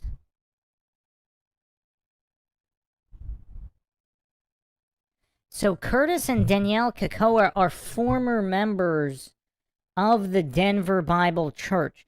Now, the Denver Bible Church itself did come under FBI investigation in 2015. So here's where it gets crazy, people. You're not gonna... Okay, so for the people saying that the Kekoas are just Karens. Okay, so November 24th, 2015... Danielle Kekoa warned the FBI to expect a violent event because Enyart had been exposed. 3 days later, the Planned Parenthood in Colorado Springs was attacked by gunman Robert Louis Deere. The Kekoas discussed their time in Enyart's and what went on before they realized they were caught up. Quote, "We would protest with Denver Bible Church the homes of Planned Parenthood employees on Christmas Day and hold signs of dismembered babies that Bob Enyart murdered in hopes that Planned Parenthood would stop killing kids all in the name of the Lord." Okay, so again, they're not stating here how they knew that Bob Enyart was the one who supposedly murdered these babies. But this is, and they're public, by the way, so these aren't anonymous people. They made all their complaints and reports to the FBI. And we're going really into MINDSHOCK land here now. This is wild. I mean, this is absolutely mind-shocking here. So this is Danielle Kekoa. This is the woman on the audio that we just heard. I'm assuming Curtis is her husband, but so they were part of this church.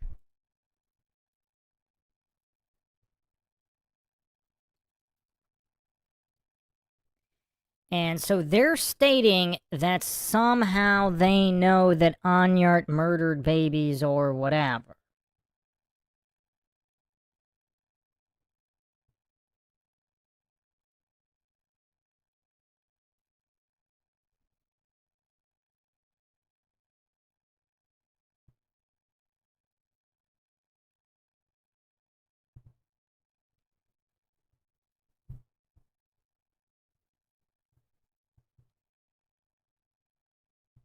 So they all have they do have the recordings with the police, which we just listened to some of them. So there's some verification of the claims. So they were part of Enyart's group for 10 years.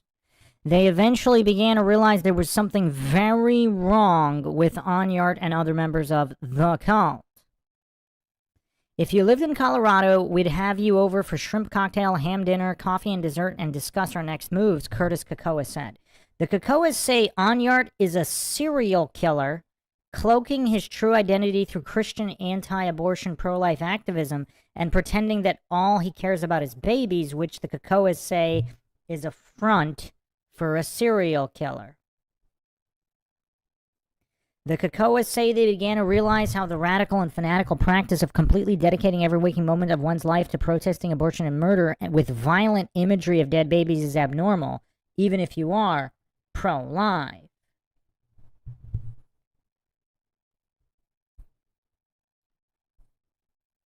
There were multiple divorces in the church. Nobody had good relationships with their kids if they had any kids at all. There are multiple people in the church that have no children, and we're like, what the hell kind of pro-lifers have no children, right? And they look like pedophiles. Okay, they have the look, Daniel Kekoas said during an FBI interview. Daniel Kekoas suggested the FBI bring criminal profiler John Douglas onto their team as a consultant.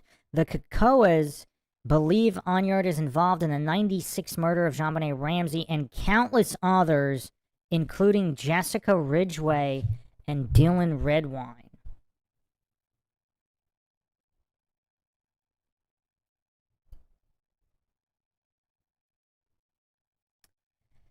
Okay, so are they just crazies, or did they go crazy because of being in Enyart's group?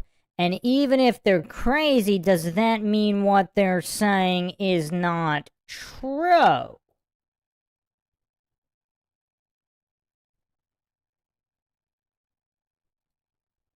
So let's continue here. Let's go on their website, Bob Enyart murdered JonbenetRamsey.com. And again, why wouldn't he sue them for defamation? It's just kind of, they have an actual website that is still online today. Bob Enyart murdered JonbenetRamsey.com. So supposedly they're talking about a 2016 documentary. I'm assuming it never happened. The true story of how the FBI was forewarned to expect it 3 days before the Planned Parenthood shooting in Colorado Springs. Because Pastor Bob Enyart, the domestic terrorist who murdered Jonbenet Ramsey, has been found out. Explosive new documentary details U.S. Department of Justice secret investigation of Colorado satanic cult, narrated by award-winning journalist Timothy Charles Holmseth. Actually, this did happen. Wait a second, the Kekoas are connected to this? Hold on a second. Is this all actually going to come together? How mind-shocking is that?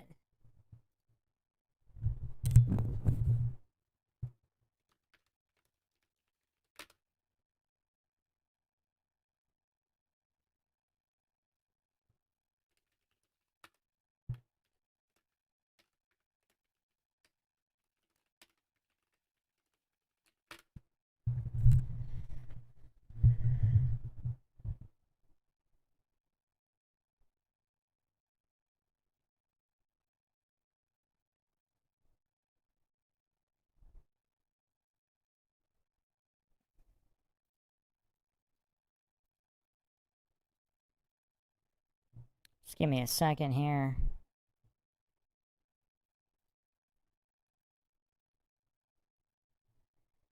Oh, wow. Okay. So... Oh, wow. Yeah, this documentary was made. It's called Expect It. It's on Odyssey. Okay, I'm not going to go through the whole documentary. It's an hour long. But apparently there's basis here. Wow. Okay, so maybe they're not just crazies. Okay. I might have to do a part 2 on this. I'm trying to wrap this up here, but it just keeps the plot thickens. So this is straight from their website, the sale of baby body parts scandal that shocked... You know what's crazy? Like, yeah, a lot has come out about Planned Parenthood and them selling harvested baby organ... I mean, this is... Alex Jones covered this as well. Apparently the Kekoas have been talking about this before that? Are they vindicated? What is going on here? They also have a website, police recordings, Kekoas.com. So they recorded all their calls with the police and FBI so they could release it later in a documentary to prove that all they said was true. This is mind-shocking stuff, people. I mean, this is absolutely mind-shocking.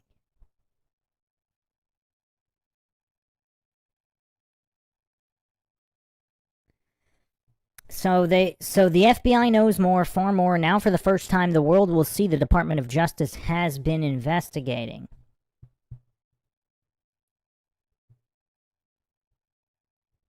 Expect it, a reference to the miraculous prediction made by FBI informant Danielle Kekoas to the Denver FBI task force during an interview 3 days before the mass shooting attack at Planned Parenthood in Colorado Springs by Robert Louis Deere. Showcases, in two simple words, the depth of knowledge held by producers about Denver Bible Church and Reverend Bob Enyart. The epic documentary features exclusive recorded FBI interviews between Danielle Kekoas, who, along with her husband and 6 children, Curtis Kekoas, defected from the Colorado church, which the Kekoas describe as a satanic cult. In the documentary, Years in the Planning provides a seamless stream of jaw-dropping facts that are certain to shock and disturb viewers. In one bombshell segment of the video, the public will hear recordings of Bob Enyart, the bizarre pro-life activist, shock jock, and convicted child abuser that interjected himself into the Jonbenet Ramsey murder investigation, being questioned in a court of law about his DNA being at the Jonbenet Ramsey murder scene. So apparently he was questioned? Okay, now we're going to get even more into mind shock land. Man, this stuff is... Wow, I did not think we'd be going down this many rabbit holes here. This is really wild stuff here. So in yet another Columbine connection... I mean, wow. In yet another Columbine connection...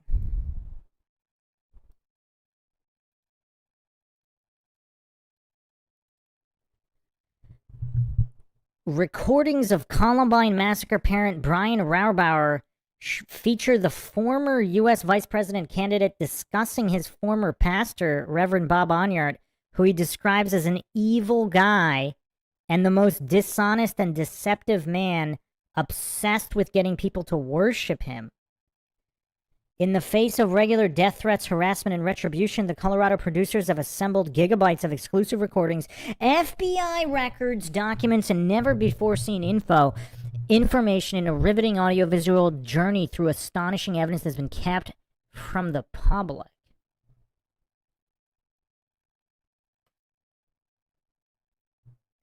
Oh, wow. It's actually uploaded on YouTube as well. It's called Expect It.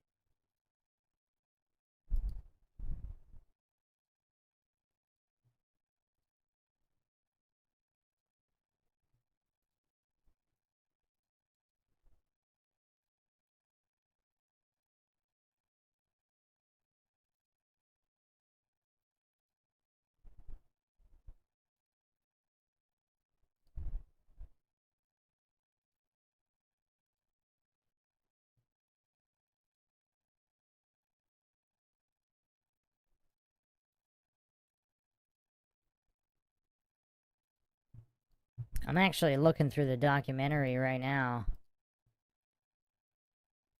Wow, there's actually a lot here. We're gonna have to do a part 2 on this, but let me just finish up these claims.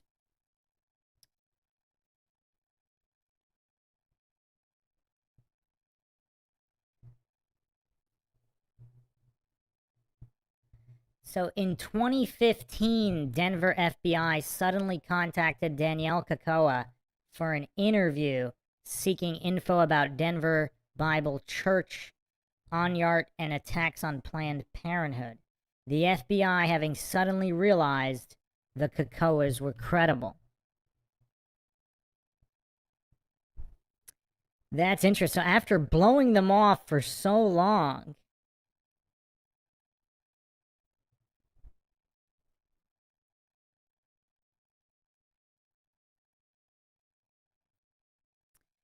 Alright, let's do another... I'm gonna go through...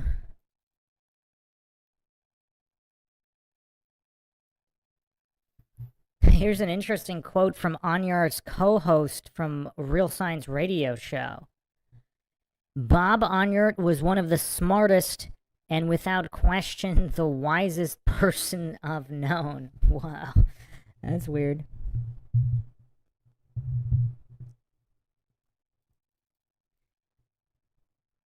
Okay. So apparently the Kekoas have quite a lot of information and reason to believe that now, even if they're wrong about Jonbenet Ramsey, it seems like they've been right about a bunch of stuff regarding Enyart and plans and all this stuff.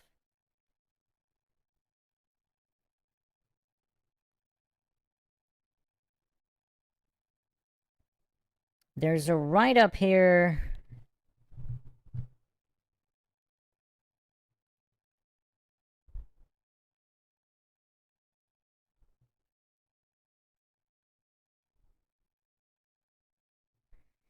Now, here's another curiosity on Bob Enyart. E-N-Y-A-R-T. Art. There's a lot of art connections in the Jonbenet Ramsey case, including the paintbrush, etc. That's kind of weird. Also, in Enyart's manifesto, he talks about victory a lot. Again, could be nothing.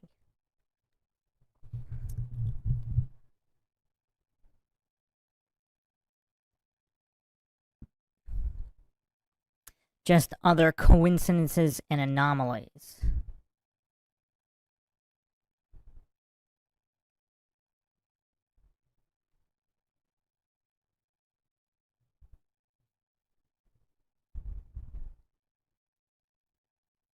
Some people believe the foreign faction is the ShadowGov website and Enyart was trying to overthrow the government, etc., all this crazy stuff. So here's an interesting comment here on the Bob Enyart Murder Jonbenet Ramsey website here.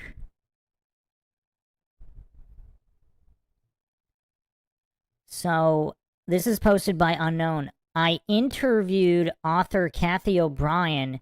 Kathy O'Brien said she's a survivor of Project Monarch, which is a covert CIA op that utilizes trauma-based mind control. Kathy O'Brien has brought to light a video that is said to have been found in the home of John and Patsy Ramsey.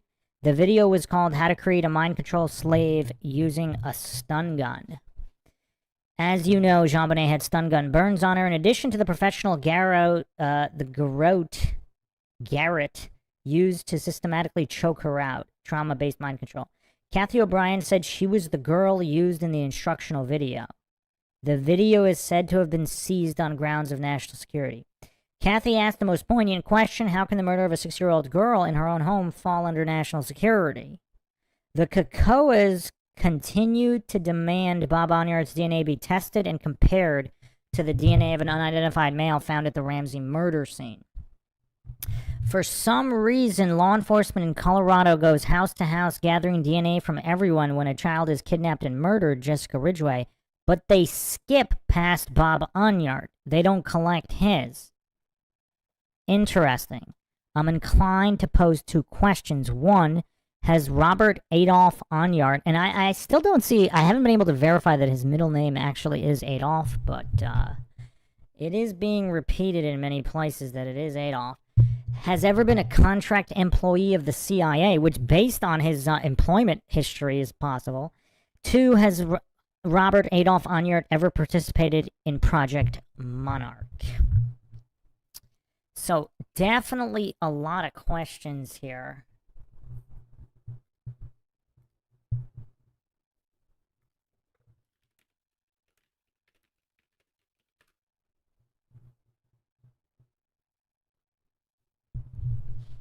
This was posted August 27, 2016 by Timothy Charles Holmseth. The actual truth about the murder of Jonbenet Ramsey will never see the light of day on Dr. Phil in a People magazine feature or any docuseries revisiting the decades-old crime. This is unless they discuss the CIA program MKUltra and Project Monarch. According to a Washington, D.C. insider, the Federal Bureau of Investigation and Colorado law enforcement have long since known exactly what happened to Jonbenet Ramsey. But moreover, so do the recipients of document dumps containing classified info about the case. The documents allegedly show John and Patsy Ramsey were CIA assets participating in a behavioral engineering program called Project Monarch on the night their 6-year-old daughter, Jonbenet, was tortured to death. However, the child's death may have been accidental per se. Wow, this is mind-shocking stuff. This is a Mind-Shock exclusive here. I have not gone over this article before. So, buckle up, people. Buckle up. This might be the big one.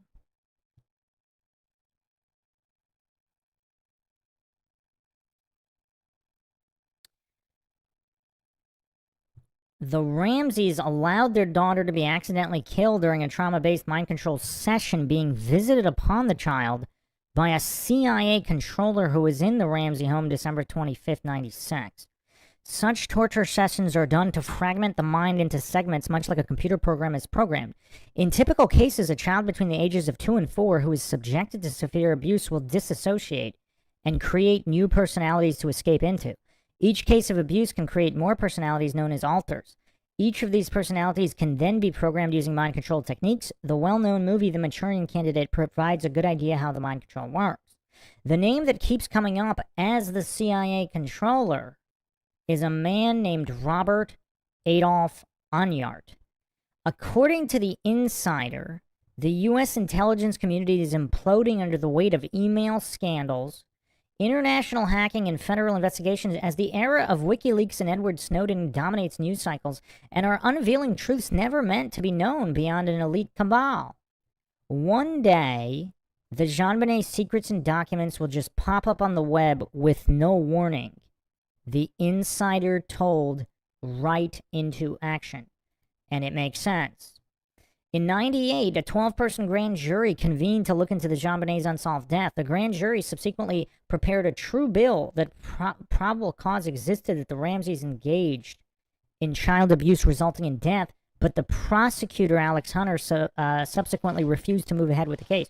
However, the death of Jonbenet by an unindicted third party during a trauma-based mind control session can be imagined through a close reading of the criminal counts that were drafted against the Ramseys.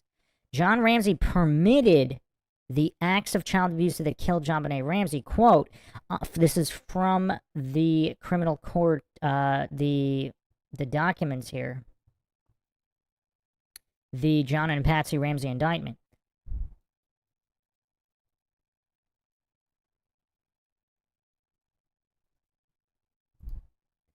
On or between December 25th and 2696 in Boulder County, Colorado, Jonbenet Ramsey did unlawfully, knowingly, recklessly, and feloniously permit a child to be unreasonably placed in a situation which posed a threat of injury that posed a threat to the child's life and health, which resulted in the death of Jonbenet Ramsey, a child under the age of 16. John Ramsey then covered up for that person that committed the acts of abuse. Quote, on or between December 25th and 2696 in Boulder County, Colorado, Jonbenet Ramsey did unlawfully, knowingly, and feloniously render assistance to a person with intent to hinder, delay, or prevent the discovery, detention, apprehension, prosecution, conviction, and punishment of such a person for commission of a crime, knowing the person being assisted has committed and was suspected of the crime in the murder in the first degree and child abuse resulting in death, end quote. The same counts are then repeated against Patricia Pow Ramsey. The charges appear to point to a third party being involved. According to Monarch, okay, so I already referenced the Kathy O'Brien. Okay. And the Kekoas. So Enyart authored his manifesto showing his elaborate plan to begin his own shadow government within the U.S.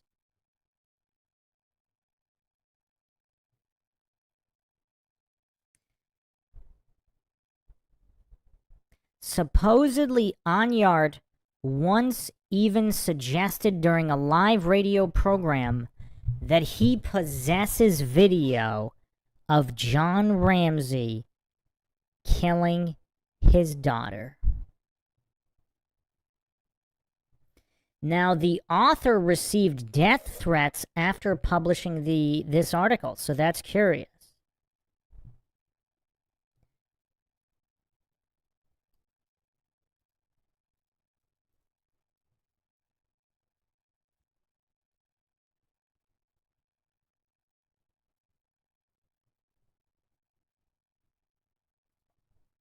Timothy Charles, so this is August 30th, 2016. Timothy Charles Homeseth, author and journalist from East Grand Forks, Minnesota, received a threatening telephone message today from an unidentified caller after publishing a story that links the Jonbenet Ramsey murder to a CIA behavioral engineering program called Project Monarch. The caller, using a voice changer, warned Homeseth to remove the photo of Jonbenet that shows how the child appeared when found dead in 96. The photo shows stun gun burns on the 6-year-old, and the article discusses how a video called How to Create a Mind Control Slave Using a Stun Gun was found in the Ramsey home by law enforcement and seized on the grounds of national security. Homeseth recently narrated a film entitled Expect It, which reveals the FBI was investigating Robert Enyart and his cult-like church shortly before the Planned Parenthood shooting in Colorado Springs. Homeseth has received countless telephone calls threatening him, his children, and grandchild.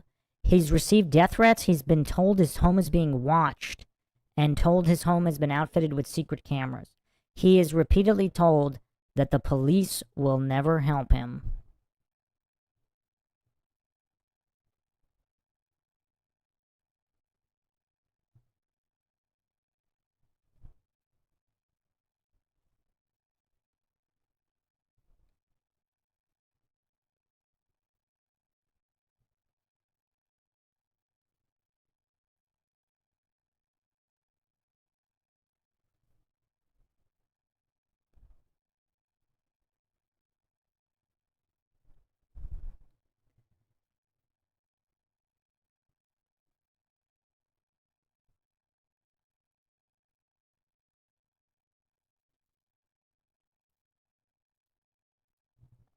Is everybody still with us here? I mean, this might be the most mind-shocking episode to date.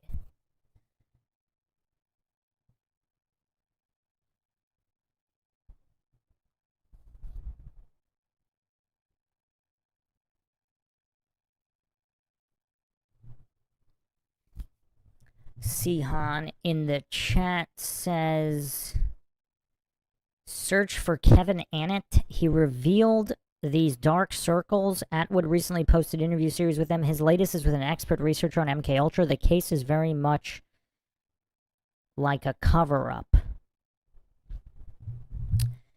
Yeah, I mean, if this is all true, then obviously this case would have to be covered up and never solved, right? Because how could they ever let this out? But I find Enyart's employment history highly suspect, to say the least. Yeah, we're going to have to do a part 2 on this. We can go over the Expect It documentary.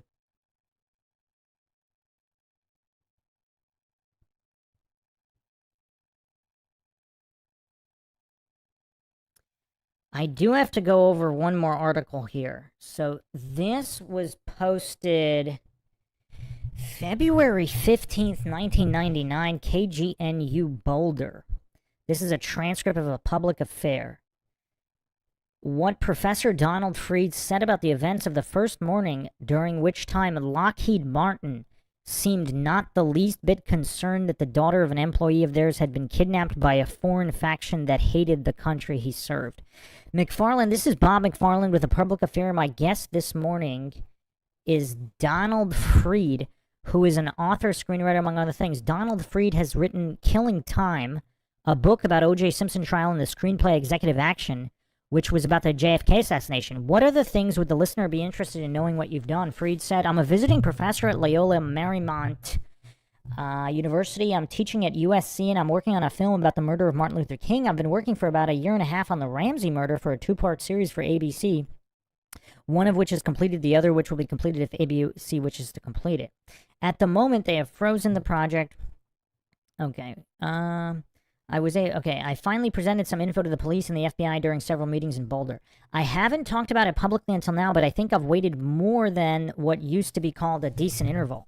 So I'll talk about this a little bit. If you take your mind back to the morning of the crime, I say the morning of the crime because I think it is clear what I mean, that the day after Christmas, the call came into the Boulder police at 5:52 a.m., and thus began the timeline.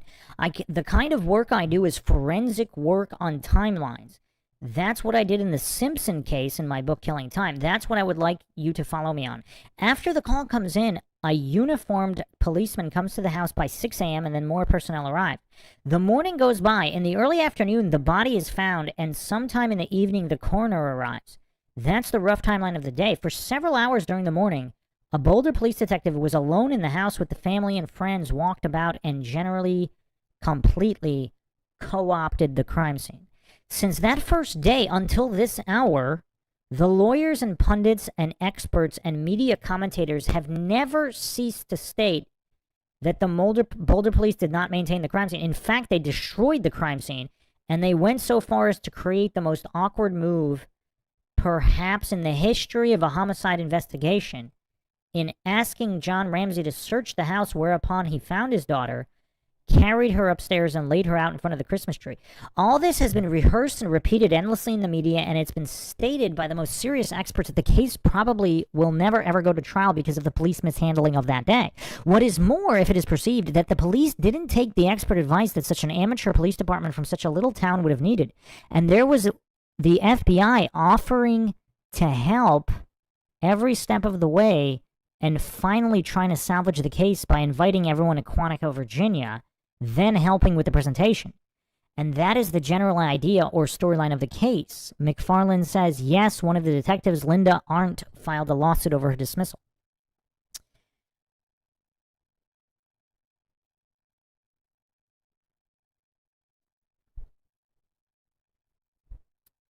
Freed says, how did it come to pass, in your opinion, that the Boulder police were in charge of the crime scene in general for about 8 hours with a lone detective there? How is it that the detective and the police force has never held themselves out as experts on terrorism or kidnapping? Remember, we're talking about a note that announces it's from a foreign faction that hates your country and has other bigwigs in their gun sights. How do you understand it that the Boulder police, the much blamed Boulder police, are in charge of the crime scene? McFarland says, well, I think they didn't feel the need for another unit because they really didn't believe the ransom note. Freed says, oh, I quite agree with you, but let me say to you this. You're aware, I'm sure, that the historic and famous jurisdiction in the case of kidnapping belongs to the FBI. McFarland says, the Lindbergh Law. Freed says, yes. It's not only their jealousy guarded turf, but they base their budget on few traditional areas such as Grand Theft Auto, interstate offense of all kinds, and kidnapping. And in kidnapping, they have written the book. They have special training. They are defined by their handling of kidnapping, and they operate in what is called rebuttable presumption. That means if someone disappears and the FBI considers it an interesting, challenging, or worthwhile case, they intervene on the theory of rebuttable presumption, that it could be presumed that federal laws have been broken and the FBI, until instructed otherwise, will take control. In the case where there is a ransom note, that triggers the FBI jurisdiction. And this well-oiled machine of many decades standing, when it goes into action, the local police are pushed into the periphery. When it is a wealthy corporate executive, and when the note announces that these are foreign terrorists, now every bell in the national security system begins to ring. Then the interfacing with the CIA, the NSA, the Pentagon, all of this unfolds within a matter of minutes. The Attorney General stands by. The President is awakened, ready to go on television, because it is a written and unwritten law that foreign terrorists on the soil of the U.S., should they dare commit a crime, should they dare to contemplate a kidnapping and murder of an innocent child or American citizen or any visitor to the U.S., that unleashes the full might and power of the United States of America, no matter what it takes or how long it takes.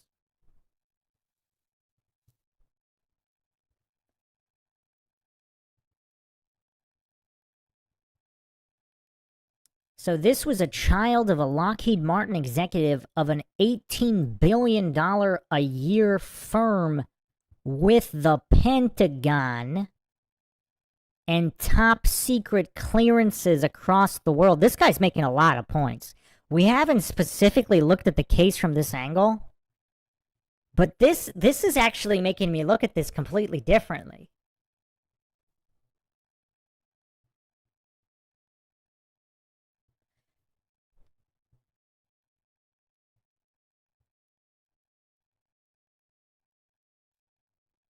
So this is really interesting. I mean, so Lockheed Martin, yeah, I mean, this is totally an international incident at this point, going into the upper levels of government. So this huge multi-million-dollar security apparatus that exists for the day that any member of a family of a corporate executive, any member, wife, child of a corporate executive's family should be kidnapped, they go into overdrive. That's when they earn their money. It's when they face the CEOs in Denver. That's when they say, here's where Lockheed Martin stands. Your children can or cannot go to school. Your wives can or cannot go to the market. An entire protocol unfolds. The interface between the head of Lockheed Martin Security and the FBI is elaborate, and it's interlocking, and it's complete.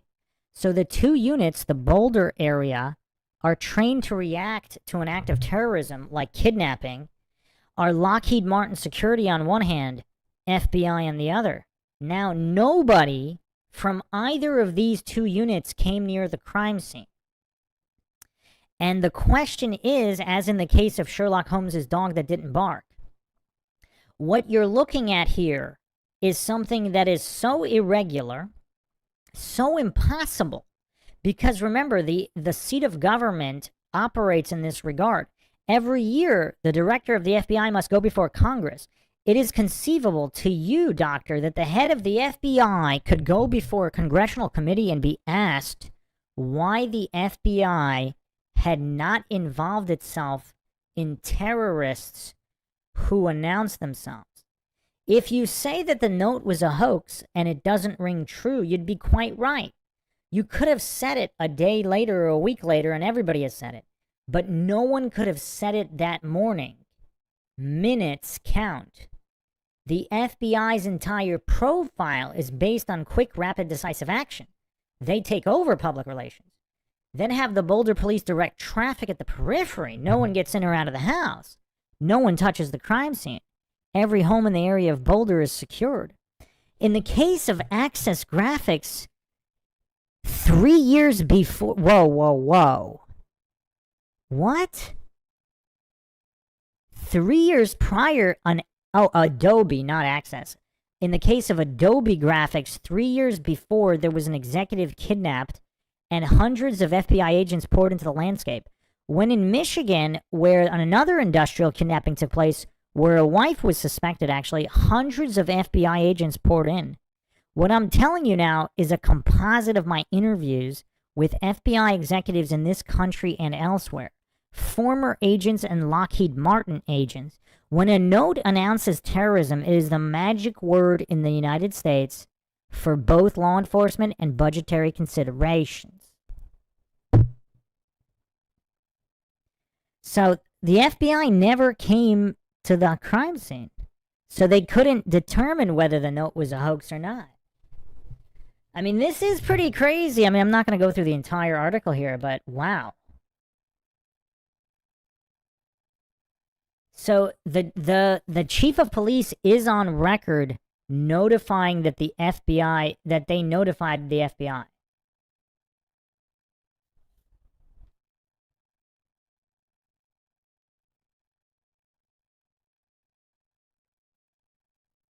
The FBI never sleeps.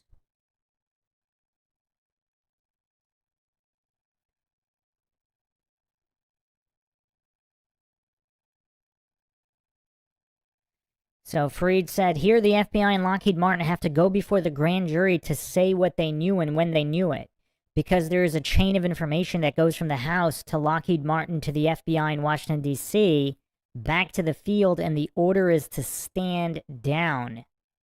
Don't go in the house. Let the Boulder police handle it. So there was a stand down order from both Lockheed Martin and the FBI? What does that mean? So they all knew about it?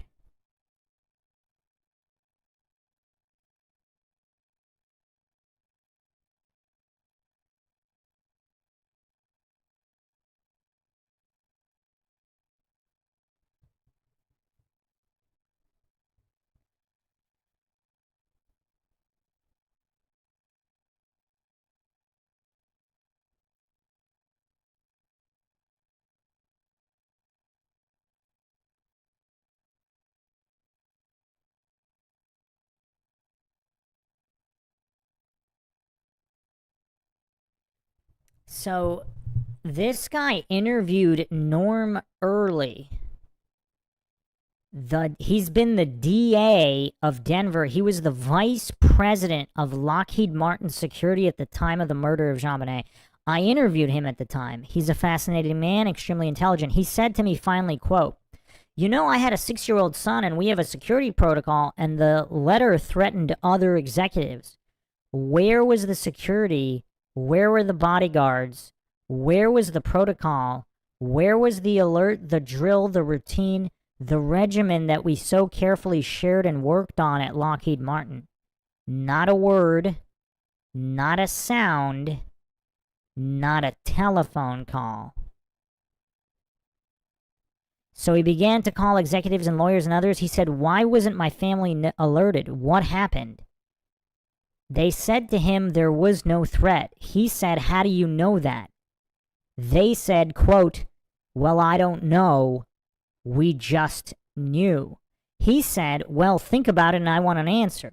The next day, he talked to some of these people and reported to me what they said. Quote, "You know, we stayed awake all night wrestling with the question, agonizing with it. And you know, you're right.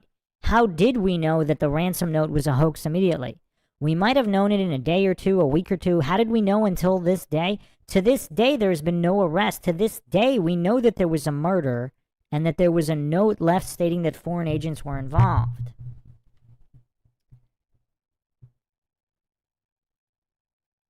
Okay, this is crazy stuff. This is really crazy stuff.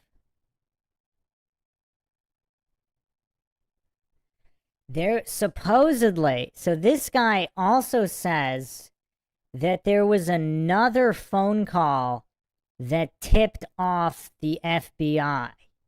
All right, I hope everybody's sitting down. This is the most mind-shocking stuff we've gone over in the Jonbenet Ramsey case thus far. I did not see this coming.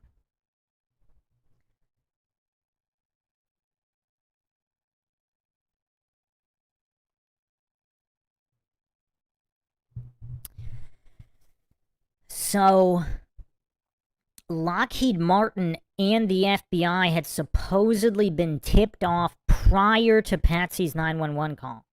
Joe Calhoun, in his article, The Book and the Jonbenet Ramsey Case, The Sins of Perfect Omission, Monte Libre Monthly, March 99, wrote, "Donald Freed reports that someone in a lofty position assured the FBI and Lockheed Martin security prior to the 911 call that any report coming from Boulder would not affect national security and directed let the police handle it."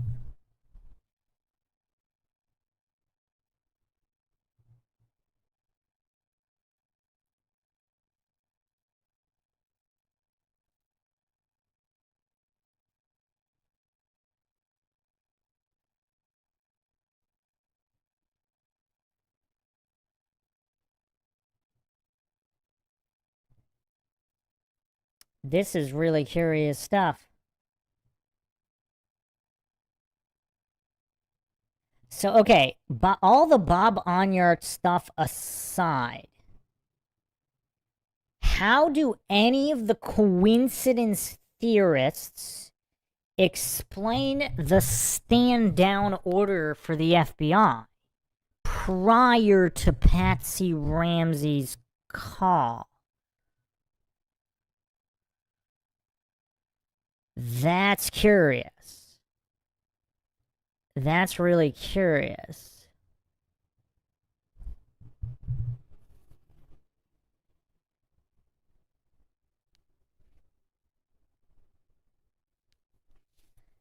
So Linda Arndt asked for FBI specifically and other backup before she arrived at the house, and several times after she was refused.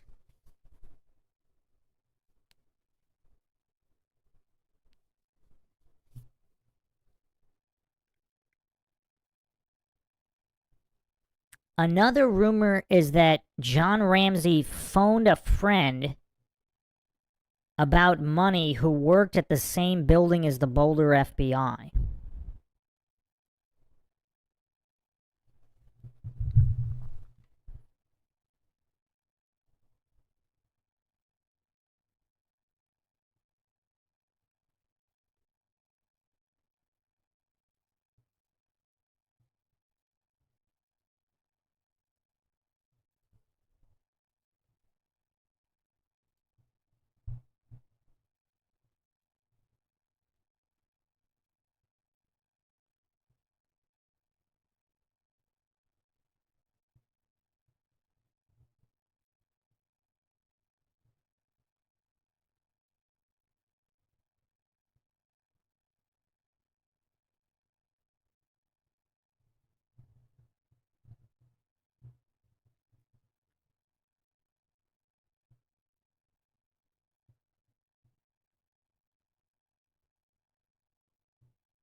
And so this kind of connects to the ex-wife of an... So this was... We went over this whistleblower.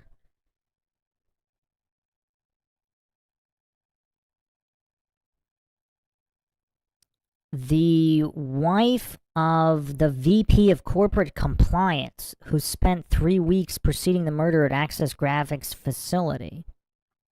Part of the Lockheed and Martin Marietta merger.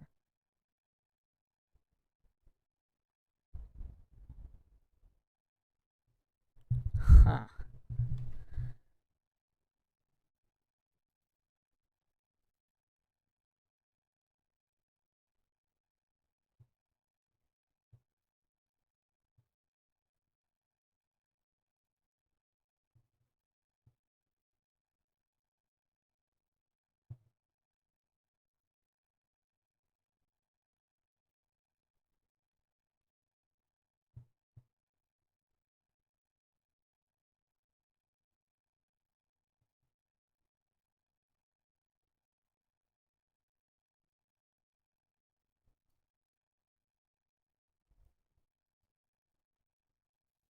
So there you have it. A lot of mind shocks here. May or may not include Bob Enyart, but the stand down, an official stand down order given FBI and upper agencies.